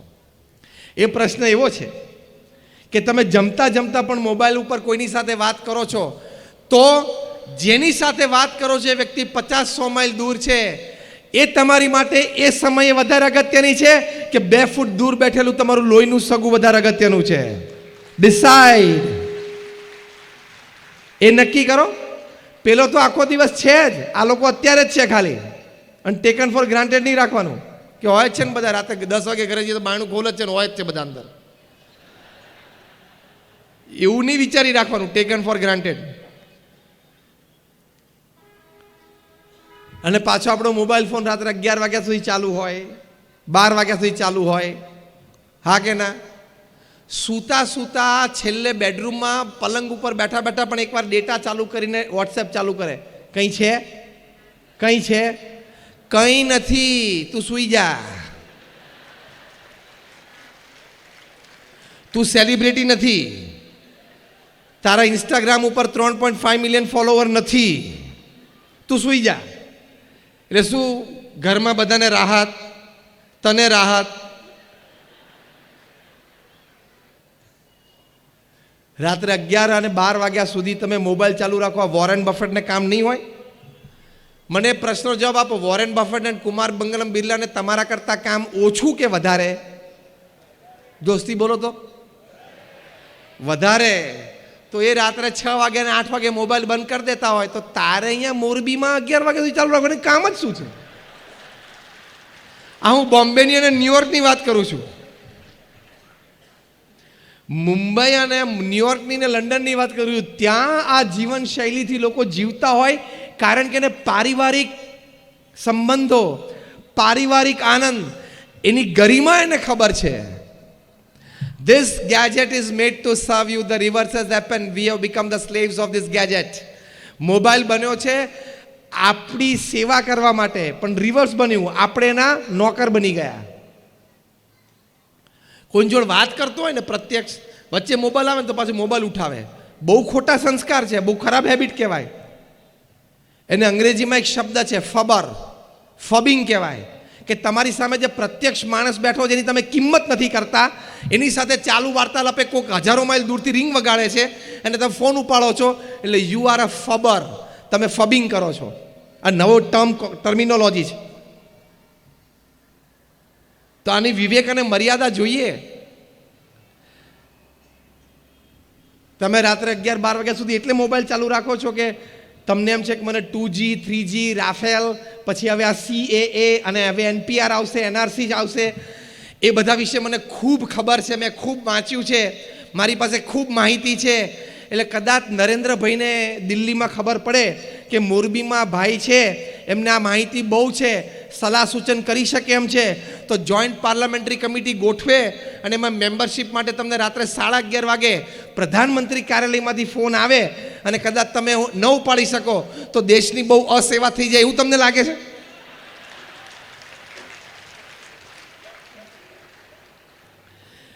તારા જેવા એમની પાસે 130 કરોડ છે, તું સુઈ જા, 11 વાગી ગયા છે. અને જેને બોલાવવાના હોય છે ને એને ટાઈમે બોલાવી લે છે. કોકને ઈડી દ્વારા, કોકને CBI દ્વારા, જેને જ્યાં બોલાવવાના હશે બધાને બોલાવી લેશે. તું ચિંતા ના કરીશ, 130 કરોડની પ્રજાને ટાઈમે ટાઈમે બોલાવી જ લે છે. એટલે રિસ્ટ્રિક્ટ યોર સેલ્ફ. આ ત્રીજો મોટો વિચાર હું તમને આપું છું જીવંત જીવન જીવવા માટે. કામ ધંધો પણ બહુ જ મોટા કરવાના, નૈતિકતા અને પ્રામાણિકતાથી કરવાના, સામે પરિવાર માટે પણ સમય સારી રીતે આપવાનો. તો એ તમારું જીવંત જીવન તમે જીવ્યા કહેવાય. તમારા મિત્રો માટે સમય આપવાનો, કોઈ સારી સંસ્થાઓ સાથે તમે જોડાયેલા હોય તો ત્યાં સેવા માટે પણ સમય આપવાનો. It is a well lived balance life. એની માટે મેં એક ફોર્મ્યુલા ડિઝાઇન કરી છે, 8+8+8, 8+8+8 સિસ્ટમ. તમારી પાસે 24 કલાક છે, એને 8+8+8 સિસ્ટમમાં નાખવાનું. 24 કલાકમાં 8+8+8 એટલે પહેલા 8 કલાક નૈતિક પ્રામાણિક પુરુષાર્થ તમારા વ્યવસાયમાં, બીજા 8 કલાક બહુ જ સારી નિંદર લેવી, સૂવું અને આરામ કરવો. આ બે વાત આપણે થઈ. ત્રીજા 8 કલાક છે બહુ અગત્યના છે. તમે સારી રીતે જીવી શકો તો તમે તમારું જીવન જીતી જશો. અને એ ત્રીજા 8 કલાક બરોબર જીવતા ના આવડ્યા તો એમને જિંદગી તો પૂરી થઈ જશે અને પસારે થઈ જશે. ત્રીજા 8 કલાકમાં અમે શીખવાડીએ છીએ 3F, 3H અને 3S. 3F એટલે ફેમિલી, ફ્રેન્ડ્સ અને ફેઇથ. 3H એટલે તમારું હેલ્થ, હાઇજીન અને હોબી. અને 3S એટલે સોલ, સર્વિસ એન્ડ સ્માઇલ. આ 9 ડિપાર્ટમેન્ટમાં તમારા ત્રીજા 8 કલાક વીતવા જોઈએ, તો તમે બેલેન્સ લાઈફ જીવી શકશો. મારી સાથે બધા રિપીટ કરજો, ફેમિલી, ફ્રેન્ડ્સ, ફેઇથ. ફરી વખત, family, friends, faith, health, hygiene, hobby. ફરી વખત, હેલ્થ, હાઇજીન, હોબી, સોલ, સર્વિસ, સ્માઇલ. સોલ, સર્વિસ, સ્માઇલ. આ 9 ડિપાર્ટમેન્ટમાં તમારા ત્રીજા 8 કલાક જવા જોઈએ. તમે પ્રમુખ સ્વામી મહારાજને સવારે 45 મિનિટ પ્રાતઃ પૂજા કરતા જો તમને એમ લાગે કે આમને પૃથ્વી ઉપર પૂજા કર્યા સિવાય કોઈ કાર્યક્રમ જ નથી લાગતો. તમે એમને વહીવટી મિટિંગમાં બેઠેલા જો તો એમ લાગે કે વોટ એન એડમિનિસ્ટ્રેટર, શું વહીવટદાર છે. સવાર અને સાંજ વોકિંગ કરવા માટે, પ્રાતઃ ભ્રમણ, સાયં ભ્રમણ માટે બહાર આવતા ત્યારે પોતાની હેલ્થની પણ એટલી કાળજી રાખતા. આટલી મોટી જવાબદારી, આટલી મોટી સંસ્થા, દેશ પરદેશમાં 45 વર્ષ સુધી એક પણ દિવસની ચૂક વગર સવારે 6:40 વાગે પ્રમુખ સ્વામી મહારાજ વોકિંગ કરવા માટે આવતા. કેટલી નિયમિતતા. 6:39 પણ નહીં અને 6:41 પણ નહીં. 45 વર્ષ સુધી આ ટાઈમ એમણે મેન્ટેન કર્યો. 45 વર્ષ સુધી સવારે 7:30 વાગે સત્સંગ સભામાં પ્રાતઃ પૂજામાં આવી જતા એટલે આવી જતા. તમે આમ 7:25 થઈએ તો તમને હજી કોન્ફિડન્સ હોય કે હજી પ્રમુખ સ્વામી મહારાજ મંચ ઉપર નહીં જ આવ્યા હોય, અને 7:35 થઈ જાય ને તમને લાગે કે ના આવી ગયા હશે, અને આવી જ ગયા હોય. શેડ્યુલિંગ અને ટાઈમ મેનેજમેન્ટ કર્યો. જોઈએ ચલો ને કાલે તું આવજે ને પતી ગયું, તારું કશું નહીં થાય. એટલે આવી રીતે આ 9 ડિપાર્ટમેન્ટમાં તમારું જીવન વ્યતીત થવું જોઈએ. એટલે આ બેલેન્સ લાઈફ છે. ચોથી મોટી વાત, અભિગમો સવડા, હકારાત્મક અને ઊંચા રાખવા. નાની નાની વાતમાં અકળાઈ ના જવું, નાની નાની વાતમાં ઇરિટેશન ફ્રસ્ટ્રેશનમાં ના આવવું, નાની નાની વાતમાં ગભરાઈ ના જવું. શું થશે એવો વિચાર ના કરવો. આ ચોથો મોટો વિચાર તમને આપું છું જીવંત જીવન જીવવા માટે. આપણે તો હાથમાંથી કપરકા બી છૂટી જાય ને તો એટલે મરી ગયા, એટલે આમાં ના મરી જવાય. કપરકા બી હાથમાંથી છૂટી જાય ને ફૂટી જાય ને ચાપ ઢોળાઈ જાય તો પહેલો શબ્દ શું કે મરી ગયા, એટલે ના મરાય આમાં. એમ નાની નાની વાતમાં અભિગમો સવડા રાખવા. આપણે નાની નાની વાતમાં ગુસ્સે થઈ જઈએ, નાની નાની વાતમાં અકળાઈ જઈએ તો આપણી સ્ટેબિલિટી અને સ્થિરતા ક્યાં રહી? એટલું તો માઇન્ડ સ્ટ્રોંગ રાખવાનું. You should have your mind strong that no circumstances and situations can disturb me. એટલે કે કોઈ પણ સંજોગો અને પરિસ્થિતિ મને ડિસ્ટર્બ ના કરી શકવી જોઈએ. વરસાદ પડતો હોય પણ કોઈ કારણોસર તમારે ઘરની બહાર જવાનું થયું, કોઈ વડીલની દવા હોય, કોઈ નાના બાળકની દવા લેવા જવાનું થયું, XYZ કોઈ પણ કામ માટે, પણ વરસાદ પડતો હોય તો પલળવું ના હોય તો આપણે શું કરીએ? રેઇનકોટ પહેરી લઈએ, છત્રી રાખી દઈએ, અને પૈસા છે ભેગા લઈ ગયા હોય એ પ્લાસ્ટિકની કોથળીમાં રબર બેન્ડ ચડાવી દઈએ તો કાંઈ તકલીફ છે? વરસાદ બંધ નહીં રહે, આપણે રેઇનકોટ અને છત્રી લઈ લેવાના. એમ પરિસ્થિતિ અને સંજોગો તો પ્રતિકૂળ રહેવાના. તમારી ડિફેન્સ સિસ્ટમ તમારે પાવરફુલ રાખવાની, તો સ્થિરતાથી, સ્ટેબિલિટીથી, એટીટ્યુડ સાથે જીવાય. પ્રમુખ સ્વામી મહારાજ એક વખત ન્યુયોર્કમાં હતા. રૂમ બહુ નાની હતી. કોઈ કહ્યું સ્વામી આ રૂમ બહુ નાની છે. પ્રમુખ સ્વામી મહારાજે કહ્યું કે નાની રૂમ બહુ સારી, પાવર ઓછો બળે. 2 ના બદલે 1 ટ્યુબલાઇટ જોઈએ. એક જ અઠવાડિયા પછી પ્રમુખ સ્વામી મહારાજ ટોરન્ટોમાં હતા, કેનેડામાં. કોઈએ કહ્યું સ્વામી આ મોટી રૂમ બહુ સારી, કારણ કે રૂમ મોટી હતી, સ્પેશિયસ હતી. કે કહ્યું સ્વામી આ મોટી રૂમ બહુ સારી. પ્રમુખ સ્વામી મહારાજ તરત બોલ્યા હા મોટી રૂમ સારી, વધારે લોકો આવી શકે અને બેસી શકે. ખબર પડી? આ નાની રૂમ પણ સારી, મોટી રૂમ પણ સારી. શું વિચારો છો ને એની ઉપર નક્કી થાય છે આ વાત. નહીં તો બેયમાં તકલીફ હોય, આપણે તો બેયમાં ફરિયાદ હોય. એટલે નાની નાની વાત માટે ચૂં ચૂં ચૂં ચૂં ચૂં ચૂં નહીં કરવાનું. આપણો સ્વભાવ કેવો છે? નાની નાની વાતમાં શંકા જાય. You will not live a live living. જીવંત જીવન તમે નહીં જીવી શકો જો નાની નાની વાતમાં તમે ચૂં ચૂં ચૂં ચૂં કરશો તો. આપણે પાર્ટીમાં કે ગેધરિંગમાં કે લગ્ન પ્રસંગે ગયા હોય ને, કોઈક આપણી સામે આમ 2-3 વખત જોવે ને તો વિચાર શરૂ થાય કેમ જોતો હશે, કેમ જોતો હશે. હવે એનો ઉત્તર આપું તમને, કેમ જોતો હતો? આપું ઉત્તર. એને આંખ છે ને જોવે, તે બહુ વધારે પડતું માની લીધું કે મારી સામે જોતો હતો. અને 2 જ વાર જોયેલું. તું જે 5 વારની વાત કરે છે ને બાકીની 3 વાર તો આમ જોતો હતો ને તું વચ્ચે આવી ગયેલો.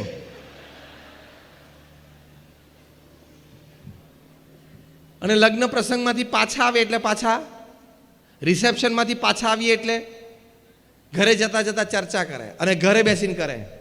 પેલા એ પહેર્યું હતું ને, પેલા આમ પહેર્યું હતું ને, પેલા આમ બોલ્યા હતા ને, પેલા આમ ઊભા હતા ને, પેલા મારી સામે જોયું ને, પેલા ના જોયું ને, પેલા આમ, અને જમવામાં પેલું ટેસ્ટફુલ હતું ને પેલું નહોતું ને.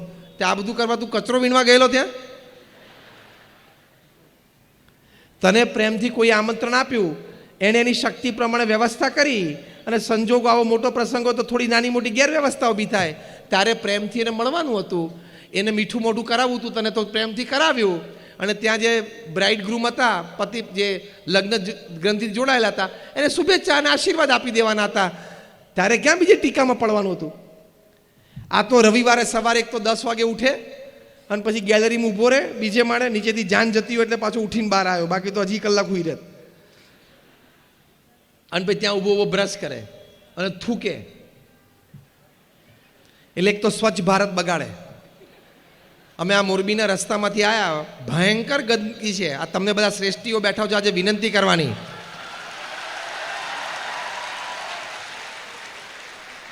શું કચરો પડ્યો છે મોરબીમાં રોડ ઉપર. તે બધા શ્રેષ્ઠીઓ અને વડીલો અહીંયા બેઠા છો અને આગેવાનો છો, આપે બધાએ પોતપોતાના ક્ષેત્રમાં ખૂબ સુંદર કાર્ય કર્યું છે. તો અહીંયા આજે પણ લો કે મોરબીને સ્વચ્છ બનાવવું છે. આ સુરત શહેર તમે જુઓ, તમે બધા સુરત ગયા છો છેલ્લા 2-3 મહિનામાં? હાથ ઊંચો કરો. બધા ગયા છો. છેલ્લા 2-4 મહિનામાં તમે સુરત કેટલી ક્લીન સિટી છે.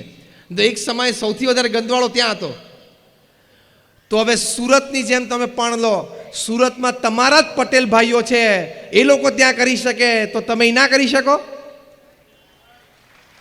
થાય કહેતા હોય આંગળી ઊંચી કરો તો થાય.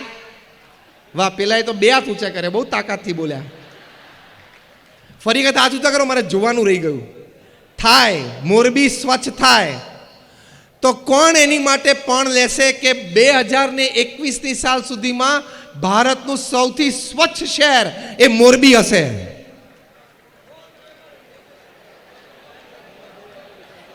જે કહેતા હોય એકવાર ઊભા થઈને બેસો એટલે મને ખબર પડે.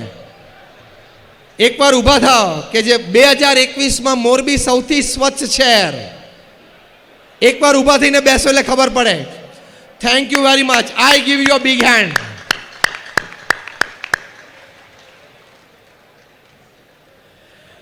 તમે કારખાના આટલા સુંદર ચલાવો છો, આટલો મોટો વહીવટ વ્યવહાર કરો છો, તે મોરબી જેવા નાનકડા ગામને સ્વચ્છ કરવું એ તો તમારા માટે ડાબા હાથનો ખેલ છે.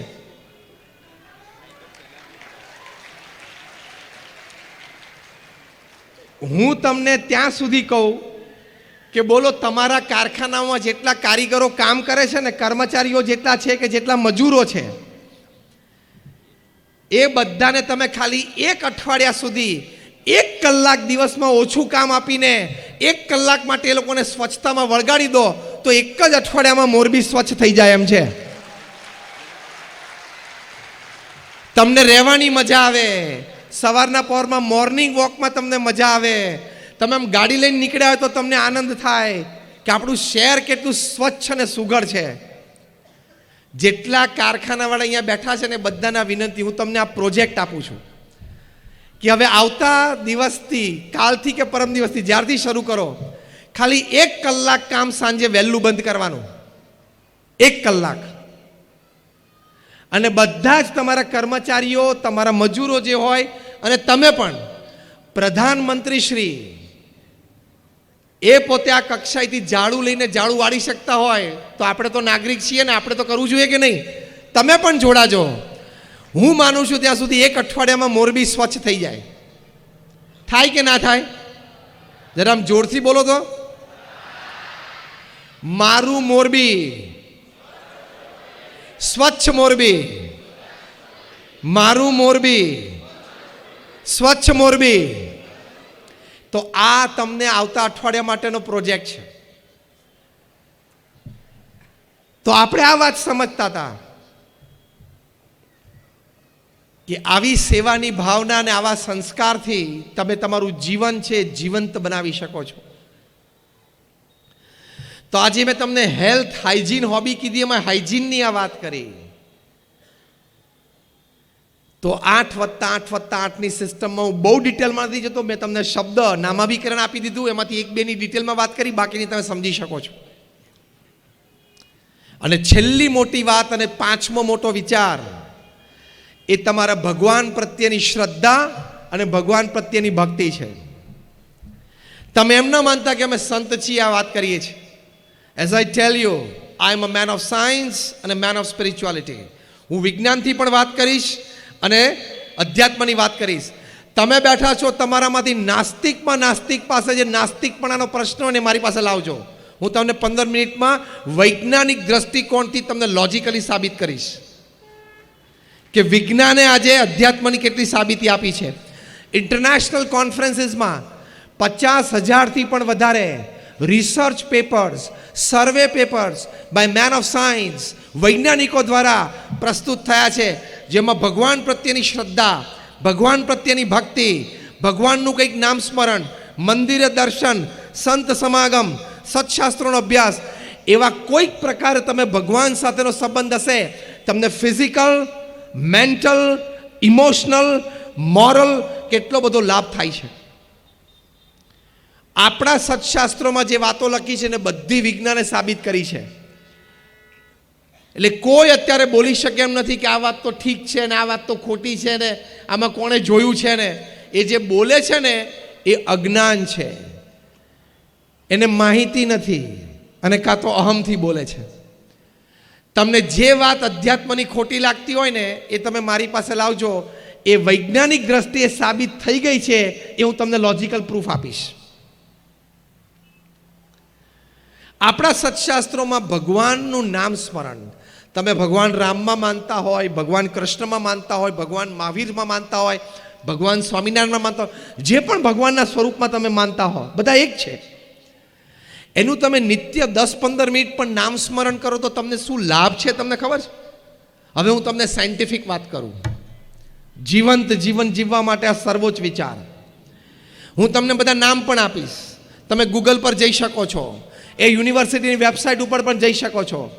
યુનિવર્સિટી ઓફ ફિલાડેલ્ફિયા અમેરિકામાં, યુનિવર્સિટી ઓફ પેન્સિલ્વેનિયા અમેરિકામાં, એના 2 વૈજ્ઞાનિકો doctor Andrew Newberg, doctor H.G. કોઈંગ, એમણે એક પ્રયોગ કર્યો. પ્રયોગ એવો હતો કે આખા અમેરિકામાંથી 4000 લોકોને ભેગા કર્યા, હજારના 4 ગ્રુપ કર્યા. પહેલું ગ્રુપ હતું 4 થી 12 વર્ષના બાળકો, બીજું ગ્રુપ હતું 12 થી 22 વર્ષના તરુણો અને યુવાનો, ત્રીજું ગ્રુપ હતું 22 થી 60ના બધી ઉંમરના, જે બૌદ્ધા આપણે જે બેઠા છે 22 થી 60ની ઉંમરના, ચોથું ગ્રુપ હતું 60 to 80, 60 થી 80ના, એટલે કે રિટાયર્ડ અને વૃદ્ધ લોકો. આ 4 ગ્રુપ એમણે હજારના બનાવ્યા. પછી સાયકોન્યુરો સોફ્ટવેર્સથી એમના માઇન્ડ મેપિંગ અને MRIs થયા. એટલે એમના વિચાર અને એમના મૂડ્સ પ્રમાણે એમના બોડીમાં હાર્મોન સિક્રિશન્સ ચેક કરવામાં આવ્યા. પછી એ લોકોને કહ્યું કે તમે જે પણ ભગવાનમાં માનતા હોય ભગવાનનું તમે 12 મિનિટ નામ સ્મરણ કરો. આંખ બંધ કરીને એ ભગવાનની મૂર્તિનું તમે નામ સ્મરણ કરજો. એ પણ એ લોકોને કરાવ્યું. 3-4 વખત પ્રયોગ કરાવ્યો. પછી કહ્યું કે બધા ઘરે જાઓ. આ બધા કોઈ એક ધર્મના નહોતા, across caste, creed, colour, religion, nationality. 8 અઠવાડિયા સુધી તમારે રોજ આ પ્રયોગ કરવાનો, because you are subject of the experiment. 8 અઠવાડિયા સુધી રોજ 12 મિનિટ ભગવાનનું નામ સ્મરણ કરવાનું. 8 અઠવાડિયા પછી પાછા એ લોકોને ત્યાં યુનિવર્સિટીના કેમ્પસ ઉપર બોલાવ્યા. 1-2 વખત પ્રયોગ કરાવી. સાયકોન્યુરો સોફ્ટવેર વર્ઝન 2.0 થી ફરી વખત એ લોકોના માઇન્ડ મેપિંગ અને MRIs થયા. અને જે કન્ક્લુઝન રિપોર્ટ છે એ તમે ગૂગલ ઉપર વાંચી શકો છો. પહેલી વાત લખી કે જે 4 થી 12 વર્ષના બાળકો હતા એમને રોજ 12 મિનિટ પણ ભગવાનનું નામ સ્મરણ કર્યું તો એમના મેમરી પાવરમાં 25% વધારો જણાણો. એટલે ભગવાનના નામ સ્મરણની વાત આપણા મહાન સંતોને ઋષિમુનિઓ કહી છે, સાચી કે ખોટી? તમારા બાળકની યાદશક્તિ ઓછી પડતી હોય ને 60-65% સ્કૂલમાં આવતા હોય, ભગવાનનું નામ સ્મરણ તમે ચાલુ કરો, એની યાદશક્તિ વધે ને 80-90-95%ની રેન્જમાં આવી જાય તો તમારી માટે આનંદની વાત છે કે નહીં? તમારા પરિવાર માટે. જે 12 થી 22 વર્ષના તરુણો અને યુવાનો હતા એ લોકોએ 12 મિનિટ પણ ભગવાનનું નામ સ્મરણ શ્રદ્ધાથી કર્યું. કન્ક્લુઝન રિપોર્ટમાં લખ્યું છે કે they saw 17 to 25% increase in their willpower and confidence. એટલે કે આત્મવિશ્વાસમાં 17 થી 25% વધારો જણાણો. આ ઉંમરમાં જે હોય ને 12 થી 22 વર્ષના જે તરુણો યુવાનો, એને આત્મવિશ્વાસ દ્રઢ થવો બહુ જરૂરી છે. થર્ડ એજ ગ્રુપ 22 થી 60 વર્ષના જે હતા, જે બૌદ્ધા આપણે અહીંયા બેઠા છીએ, એ લોકોને પણ 15 થી 25% વધારો પોતાની બફર કેપેસિટીમાં, એટલે the capacity two absorb shocks of life, એટલે કે જીવનમાં ઝાટકા આવે, દુઃખ આવે, એ સહન કરવાની શક્તિમાં 25% વધારો જણાણો. કારણ કે જેટલા ઝાટકા આવે આ ઉંમરમાં જ આવી જાય. હા, તો દુઃખ સહન, ઝાટકો સહન કરવાની શક્તિમાં that is called buffer capacity, એમાં 25% વધારો. અને જે ઓલ્ડ એજ હતા, 60થી 80 વર્ષના હતા, એ લોકોને તો બહુ જ મોટો લાભ થયો કે 12 મિનિટના નામ સ્મરણથી આ સાયકોન્યુરો સોફ્ટવેર્સના માઇન્ડ મેપિંગ અને એમઆરઆઈએ કહ્યું કે એ ઉંમરના લોકોને 15થી 25% વધારો રોગ પ્રતિકારક શક્તિમાં જણાણો. 80 વર્ષે તમારી માટે મોટામાં મોટી મિલકત શું? સ્વાસ્થ્ય. 80 વર્ષની ઉંમરે તમે તમારી બધી જ ક્રિયા જાતે કરી શકો, હરીફરી શકો, બે પ્રસંગે જઈ શકો, તો એ તમારી માટે મોટામાં મોટી મિલકત છે.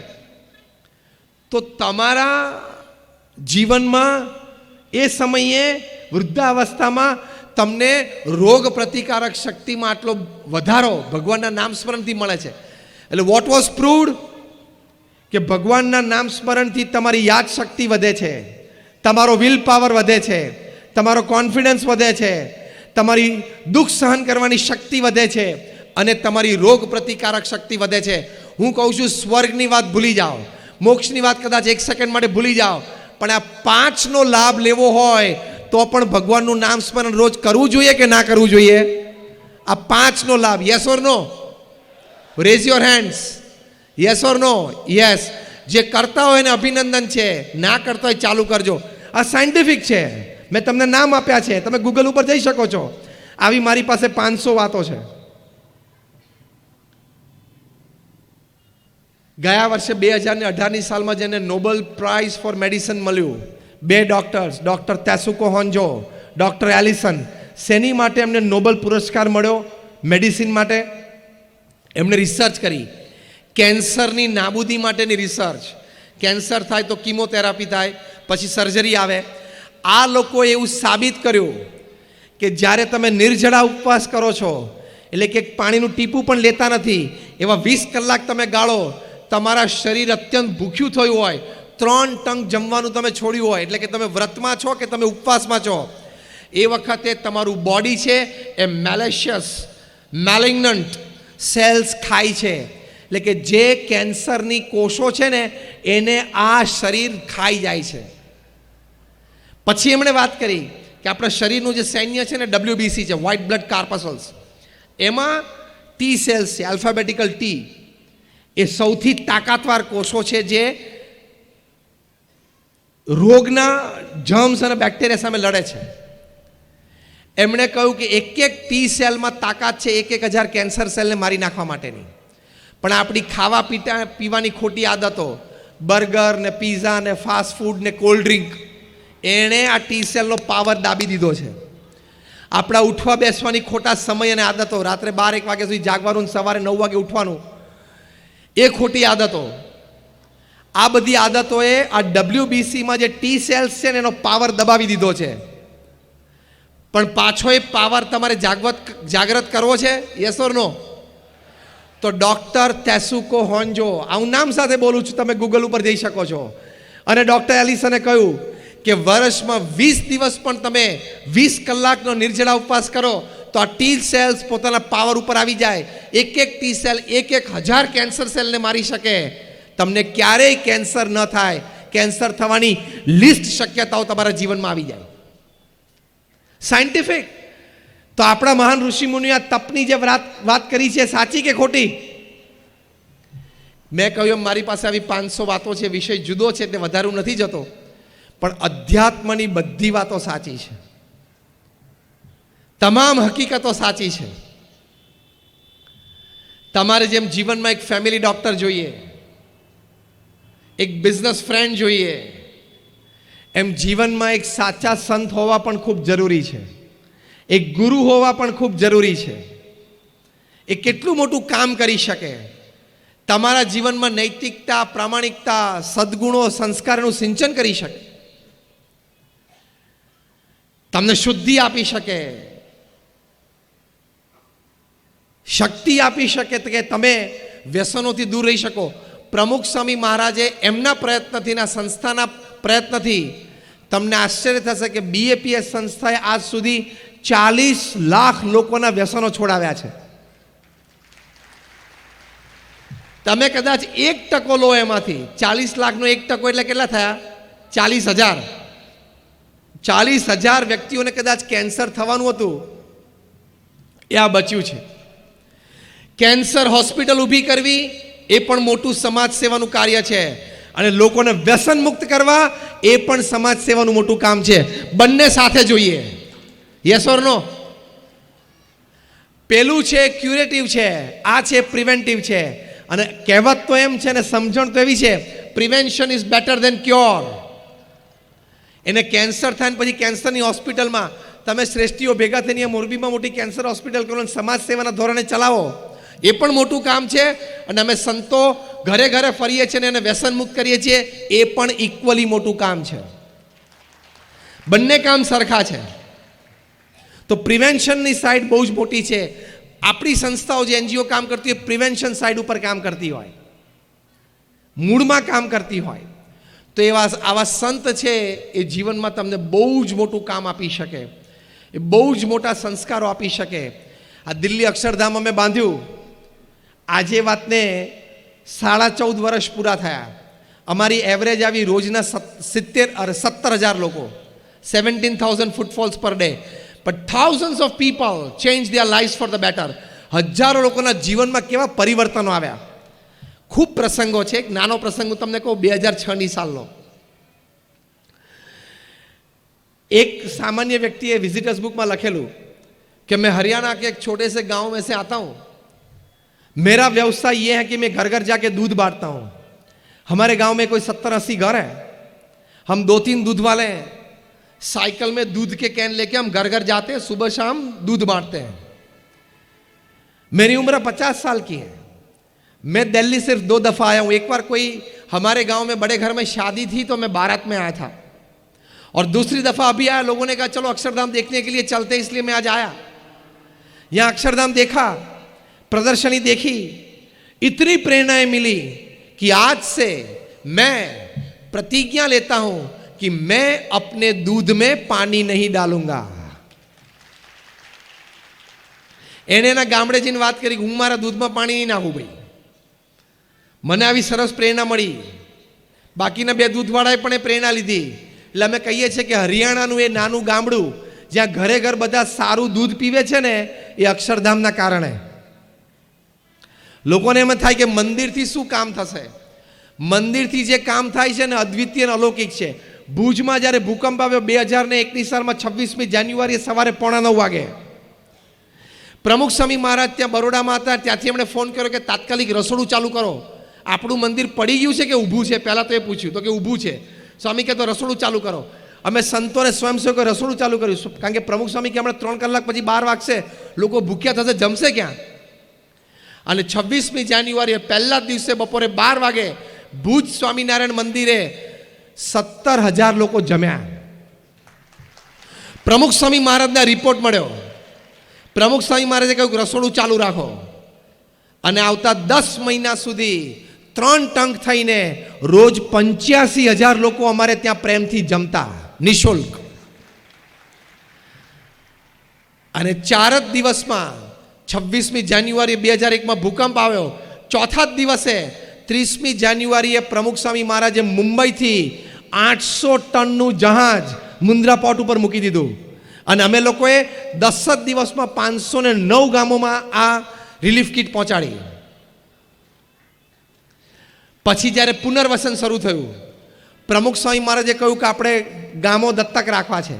બીએપીએસ સંસ્થાએ 9 ગામ દત્તક રાખ્યા અને 1500 ઘર બાંધી આપ્યા. આ હું 2001, 2, 3, 4ની વાત કરું છું. અને 1500 ઘર આપીને પ્રેમથી બધાને ફ્રી, મફતમાં, કારણ કે એ લોકોના જ ગામો હતા, અને બધાને પ્રેમથી આપી દીધા. બીજા 42 ગામોમાં કાં તો સ્કૂલ બાંધી આપી, કાં તો રોડ બાંધી આપ્યો, કાં તો પાણીની ટાંકી બાંધી આપી. આ 3 વર્ષમાં બીએપીએસ સંસ્થાએ ભુજ ભૂકંપ વખતે કામ કરેલું. આ મોરબીમાં જ્યારે 1979માં રેલ આવેલી ને, મચ્છુ ડેમ તૂટેલો, ત્યારે આમાંથી અડધા તો આપણે પોણા ભાગના તો જન્મ્યા નહીં હોઈએ. અને આ બધા વડીલો બેઠા છે, બધા નાના હશે, પણ સ્મૃતિ તો હશે, અહીંયા રહેતા હશો તો. પ્રમુખ સ્વામી મહારાજ તાત્કાલિક ઓલ ઇન્ડિયા રેડિયોના રેલવે સ્ટેશન ઉપર ગયા અને ત્યાંથી જાહેરાત કરી. પ્રમુખ સ્વામી મહારાજે આપણા સ્વયંસેવકો તાત્કાલિક મોરબી પહોંચો. અને જે દિવસે રેલ આવી એ જ દિવસે સાંજે 1500 સ્વયંસેવકો અહીંયા મોરબીમાં હતા. પ્રમુખ સ્વામી મહારાજ જાતે અહીંયા રહ્યા. અને બધું જ સફાઈ, કારણ કે કાદવ કીચડ છે એક બીજા માળ સુધી પહોંચી ગયેલો, એ બધી જ સફાઈ કરાવી. અહીંયા મુસલમાન જ્ઞાતિ આવીને પ્રમુખ શાહી મહારાજને કહ્યું કે થોડા દિવસ પછી અમારી ઈદ છે, પણ અમારા મસ્જિદમાં તો આટલો બધો ગારો ભરાયેલો છે. આ પ્રસંગની ખબર અમને વડોદરા જિલ્લા પંચાયતના પ્રમુખ શ્રી ઇકબાલભાઈએ પ્રમુખ સ્વામી મહારાજની શ્રદ્ધાંજલિ સભામાં જાહેરમાં કીધો ત્યારે ખબર પડી કે અમે 5-7 અમે મુસલમાન યુવાનો પ્રમુખ સ્વામી મહારાજ પાસે ત્યાં મોરબીમાં ગયા કે અમારી મસ્જિદમાં અહીંયા ઘણો ગારો ભરાયેલો છે, અમે તો સાફ કરી નહીં શકીએ કારણ કે અમે ઓછા છીએ. પ્રમુખ સ્વામી મહારાજ જાતે મસ્જિદમાં ગયા.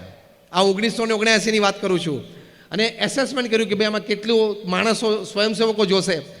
રાત્રે સ્વયંસેવકોની ફાળવણી પ્રમુખ સ્વામી જાતે કરતા અને 100 સ્વયંસેવકોને કહ્યું કે તમારે 3 દિવસમાં મસ્જિદ સંપૂર્ણ સફાઈ કરવાની. એ કરી અને ઈદ આવી ત્યારે મોરબી, વાંકાનેર, આજુબાજુના ગામોમાંથી 5000 મુસલમાન ભાઈઓ ભેગા થયેલા. પ્રમુખ સ્વામી મહારાજે બુંદીના લાડુ બનાવડાવ્યા અને બધા 5000 મુસલમાનોને પ્રેમથી પોતાના હાથે બુંદીના લાડુ જમાડેલા. એક સાચા સંત સમાજમાં કેવા પ્રસંગો ઊભા કરે, કેવું કામ કરી શકે, એ અનબિલીવેબલ છે. તો જીવનમાં આ પણ જરૂરી છે. દાદરાનગર હવેલીમાં પ્રમુખ સ્વામી મહારાજ 72 ગામડામાં ઝૂંપડે ફરેલા છે. આપણે તો હજી જુવાન અવસ્થાને શું કામ કરીએ છીએ. પ્રમુખ સ્વામીની ઉંમર 65, 70, 75 હતી ત્યારે રાત્રે 12 વાગ્યા સુધી આદિવાસીના ઝૂંપડામાં જતા અમે એમને નજરે જોયા છે. એને વ્યસન મુક્ત કરતા નજરે જોયા છે. સંત શું કામ કરે છે સમાજમાં. ઘણી વખત આપણે દૂર રહેતા હોઈએ અથવા ખોટી માન્યતાઓ લઈને ચાલતા હોઈએ અથવા આપણને સંતો શું કામ કરે છે એ આપણને અંદાજ ના હોય, અથવા તો 2-4 સંતનું ચારિત્ર કંઈક ખોટું જોઈ લીધું, 2-4 સંતોએ કંઈક સમાજમાં ખોટું કરી લીધું એટલે આપણે એવું સ્વીકારી લઈએ કે બધા સાધુ આવા જ છે. એવું નથી. BAPS સંસ્થામાં અમે 1100 સંતો છીએ.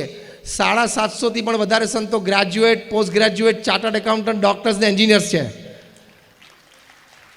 એમાંથી 150 થી પણ વધારે સંતો બોર્ન અમેરિકન અને બ્રિટિશ સિટીઝન છે. એમાંથી 50 થી પણ વધારે સંતો Stanford, Harvard, Carnegie melon, Yale, Keylong, ઓક્સફર્ડમાં ભણેલા છે. અમારા ઘણા બધા સંતો $1.5 લાખ, $2 લાખ વાર્ષિક સેલરી છોડીને આવેલા છે. તમે એમ ના માનતા કે નહીં ફાવ્યું હોય, નહીં જામ્યું એટલે અહીંયા આવ્યા છે. બધું ફાવેલું જ હતું ને જામેલું જ હતું. આ તો પ્રમુખ સ્વામી મહારાજનું પવિત્ર જીવન ને નિસ્વાર્થ સમાજ સેવા એની માટે આવ્યા છીએ. જેમ તમારા કારખાનામાં 2-5 જણા ઉઠી જાય તમે એમ માનો કે બધા આવા જ છે? મને જવાબ આપો. ઉઠી તો જતા હશે ને, તમારે થતા જ હોય. 2-4 જણા દેવાળું ફૂંકી અને ગામને દગો દઈને ભાગી જાય તમે એમ માનો કે આ બધા ગામમાં એવા જ રહે છે? એવું માનો તો તમે મૂર્ખ થર્યા કે નહીં? તમારી આજુબાજુ તમારી વચ્ચે ઘણા માણસો છે 20, 25, 40 વર્ષથી ફર્સ્ટ ક્લાસ ધંધા કરે છે, હા કે ના? એમ 2-4 સાધુઓ કંઈક ખોટું કરે, 2-4 સાધુઓ જેલમાં જાય તમારે એવું નહીં માનવાનું બધા આવા હશે. તો એ તમારી ભૂલ છે. તમે કોઈ ક્લાસરૂમમાં જાઓ, પેલા વિદ્યાર્થીને પૂછો કેટલા ટકા, તો કે 3માં ફેલ. બીજાને પૂછો કેટલા ટકા, 45. ત્રીજાને પૂછો કેટલા ટકા, તો કે 42. તમારે એવું નહીં માનેલું કે આ ક્લાસમાં 60 બેઠા બધા ડફોડ છે. એ જ ક્લાસમાં બેઠેલા 2 વિદ્યાર્થીઓ 95% વાળા છે, 5 વિદ્યાર્થીઓ 90% વાળા છે. એટલે સંત છે એ સમાજમાં આવી સમાજ સેવાઓ પણ કરી શકે. ભુજની મેં વાત કરી,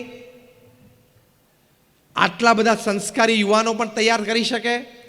તમે અમેરિકાની ધરતી ઉપર જાઓ અને BAPS સંસ્થાના અમારા કન્વેન્શન થાય, 10,000 યુવાનો બેઠા હોય. એ 10,000 યુવાનમાંથી એક પણ યુવાન સિગરેટ ના પીતો હોય, એક પણ યુવાન ડ્રિંક ના લેતો હોય.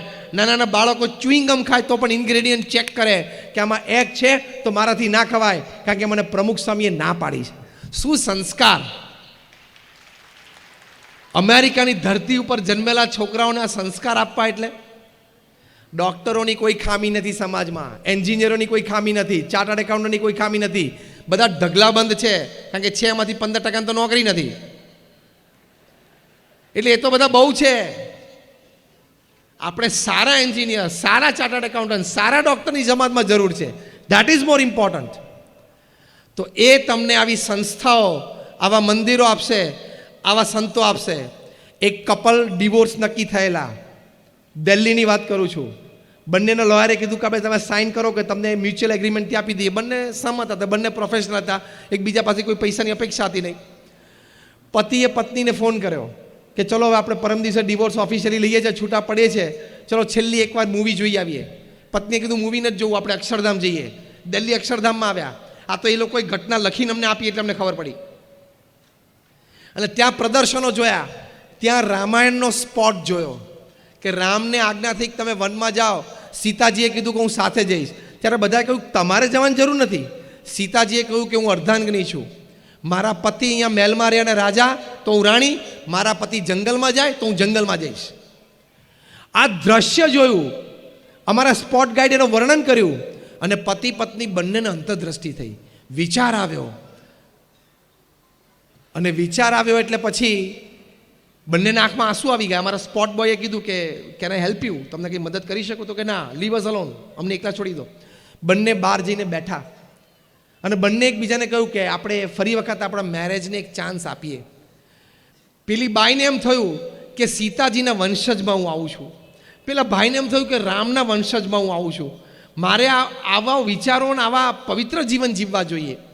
બંનેને પોતપોતાની ભૂલ સમજાણી, અંતરદ્રષ્ટિ થઈ અને દે સ્ટાર્ટેડ લિવિંગ ટુગેધર. પ્રયોગ ખાતર બંને સાથે રાખ્યા. એકવાર આપણે ટ્રાય કરીએ. આ 2006ની વાત, આજે 2020માં they are a happy family, એક સુખી પરિવાર છે. એટલે તમારે એમ નહીં સમજો રામાયણ ને મહાભારત બધા આટલા જૂના છે ને આજના જમાના રેલેવન્ટ નથી. It has the power. તમે જેટલા અહીંયા બેઠા છો ને બધાનો એક ચેલેન્જ અને ગેરંટી આપો. તમારા જીવનનો કોઈ પણ પ્રસંગ તમે લઈ લો, રાત્રે ઘરે જઈને ઉપાડજો. એ પ્રસંગ રામાયણ કે મહાભારતમાં ક્યાંક બન્યો જ હશે, તમે જોજો. એટલી વિશાળતા છે. સીધું જ તમને સોશિયલ કાઉન્સેલિંગ મળશે. માટે અનાદર ન રાખો. ધર્મમાં સમજણ ના પડતી હોય તો કેવું કે મને સમજણ નથી પડતી, મને પૂરું જ્ઞાન નથી, મેં આ પુસ્તકો વાંચેલા નથી. પણ દોઢ ડાયા થઈને તમાકુની પિચકારી મારી મંદિરની જરૂર જ નથી એવું ના બોલવું. એવું દોઢ પણ હું ના કરું. પાનની પિચકારી ગમે ત્યાં મારી સ્વચ્છ ભારત બગડવાને મંદિરની કંઈ જરૂર જ નથી. પણ તું મંદિરમાં આવ્યો છું, તે જોયું છે ત્યાં શું કામ થાય છે, ત્યાં સંતો રહે છે, શું કામ કરે છે ખબર છે? તો એ આટલું મોટું કામ આપી શકે છે. તમારા વ્યવસાયની દ્રષ્ટિએ ચલો એક છેલ્લી વાત કરી દઉં. મને એક જણાએ પૂછ્યું કે મંદિરની સમાજમાં શું જરૂર છે? મને એક લીટીમાં જવાબ આપો. એક લીટીમાં જવાબ આપો કે મંદિરની સમાજમાં જરૂર શું છે. મેં કહું તારી ભાષામાં તને જવાબ આપું. બસ તું કારખાનાવાળો છું ને, એટલે હું તને તારી ભાષામાં જવાબ આપું. મેં કીધું એક લીટીમાં જવાબ એ છે, mandirs are the biggest employment generator industry of the country. સૌથી વધારે વ્યવસાય ઊભો કરે છે મંદિર. ખબર તમને? તમારા કારખાના નહીં. ભારતમાં 35 લાખ મંદિરો છે. એક મંદિર એવરેજ 10 જણાને કામ આપે એવું તમે સમજી લો. કારણ કે બહાર બેસીને કંકુ વેચતો હોય ને એને એમ્પ્લોયમેન્ટ મળે છે, અંદર પૂજારી હોય ને એને પગાર મળે છે, એટલે એને એમ્પ્લોયમેન્ટ મળે છે. તિરુપતિ બાલાજી કેવા મોટા મંદિરો ત્યાં તો હજારો હોય અને નાના દેરાઓ ત્યાં કદાચ 2-4, પણ એવરેજ 10 ની આવે. 35 લાખ મંદિરો છે, એવરેજ 10, એટલે 3.5 કરોડ લોકોને રોજીરોટી મંદિરો પૂરી પાડે છે. તમારા ભારતની કોઈ પણ એક ઇન્ડસ્ટ્રી લો, તમારી સિરામિક લઈ લો, તમારી વોલ ક્લોક લઈ લો, કોઈ એક ઇન્ડસ્ટ્રી 3.5 કરોડ લોકોને એમ્પ્લોયમેન્ટ નહીં આપતી હોય. Yes or no? Reliance Industries Limited ભારતની સૌથી મોટી ઇન્ડસ્ટ્રી. RILનું ટોટલ એમ્પ્લોયમેન્ટ 3 લાખનું છે. આવું 3.5 કરોડ લોકો મંદિરના લીધેની આજીવિકા ચાલે છે. જે બહાર બેસીને કંકુન અગરબત્તી વેચે છે ને, એ મંદિર ના હોય ને કંકુન અગરબત્તી ન વેચે તો એની પાસે બીજી કોઈ જ કળા નથી કે એ પોતાનું રોજીરોટી કમાઈ શકે. બિગેસ્ટ એમ્પ્લોયમેન્ટ જનરેટર 3.5 લોકોની, આ તો 3.5 કરોડ લોકો નોકરી કરે છે ત્યાં, એટલે કે કમાય છે. એની ઉપર 2-3 જણા આધારિત હોય પરિવારના.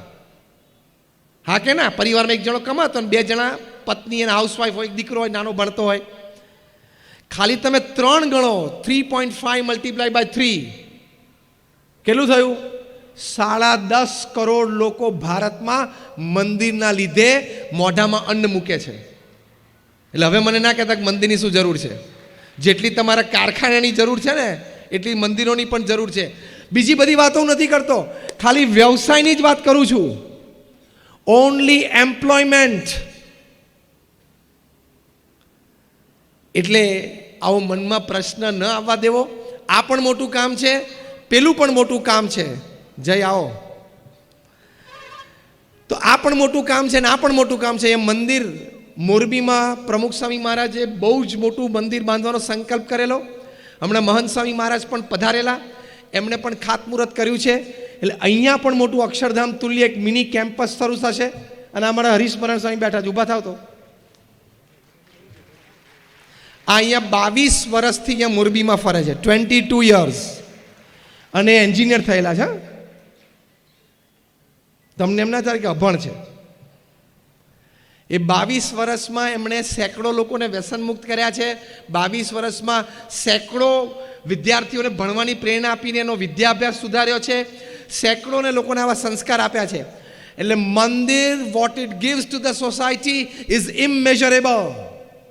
It cannot be counted. એ ગણી નહીં શકાય, એ કોઈ માપદંડમાં નહીં આવે. એવું મોટું થાણું અહીંયા બને છે. તેની માટે બધા સાથ સહકાર આપજો. એની માટે જે પણ રીતે તમે તન મન ધનથી ભળી શકો ભરજો. એ તમારા જીવનમાં સંતોષનું કારણ બનશે. તમને આનંદ થશે મોટી ઉંમરે, વૃદ્ધાવસ્થામાં, કે આવું મોટું એક એકમ અહીંયા મોરબી શહેરને મળ્યું, એમાં હું નાનો સહભાગી થયો. એનો તમને જીવનમાં આનંદ આવશે.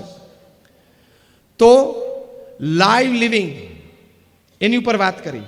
જીવંત જીવન, જીવંત જીવન, લાઈવ લિવિંગ.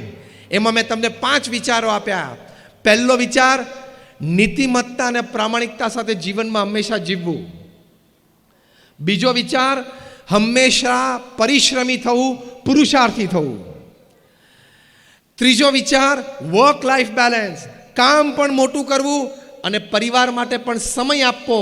કારણ કે હાર્વર્ડ યુનિવર્સિટીએ સર્વેમાં કહ્યું, the greatest Joy upon this earth is spending your quality and quantity time with your near and dear ones whom you love and respect, who loves and respect you. કે પૃથ્વી પર સૌથી મોટો આનંદ શું છે? કે જે પરિવારજનો માટે તમને પ્રેમ અને આદર છે, એમને સમય આપવો, આદર આપવો, એની સાથે બેસવું અને એ પ્રેમ અને આદર મેળવવો. એ દુનિયામાં સૌથી મોટો આનંદ છે. ત્રીજો વિચાર હતો. ચોથો વિચાર આ હતો કે પવિત્ર જીવન જીવવું, વ્યસન મુક્ત જીવન જીવવું અને નાની મોટી કોઈ સમાજ સેવા સંસ્થા સાથે ચોક્કસ જોડાવું. જે પણ આપણી શ્રદ્ધા હોય, જ્યાં પણ હોય, પણ ક્યાંક નાની મોટી સમાજ સેવા ચોક્કસ કરજો. અને 5મો વિચાર, ભગવાન પ્રત્યેની શ્રદ્ધા અને ભક્તિ રાખજો. એ મેં તમને સાયન્ટિફિકલી સમજાયું, લોજિકલી સમજાયું કે નામ સ્મરણથી કે આવી રીતે તમને સાયન્ટિફિક પણ શું લાભ છે, એ પણ પ્રયોગો થાય, મેં તમને સમજાયું. આ 5 વિચારો છે એ જીવંત જીવન છે. Then you have lived a human life, otherwise it is a dog life, donkey life and cat life. બાકી એ મનુષ્યનું જીવન નથી. તો આ વિચારો આપ સૌના હૃદયમાં સ્થિર થાય, આપના વર્તનમાં આવે અને આપ આપણું જીવન જીવી શકો, એવી આપ સૌ માટે આજે અમે પ્રાર્થના કરીએ છીએ. સૌનો આભાર. જય સ્વામિનારાયણ.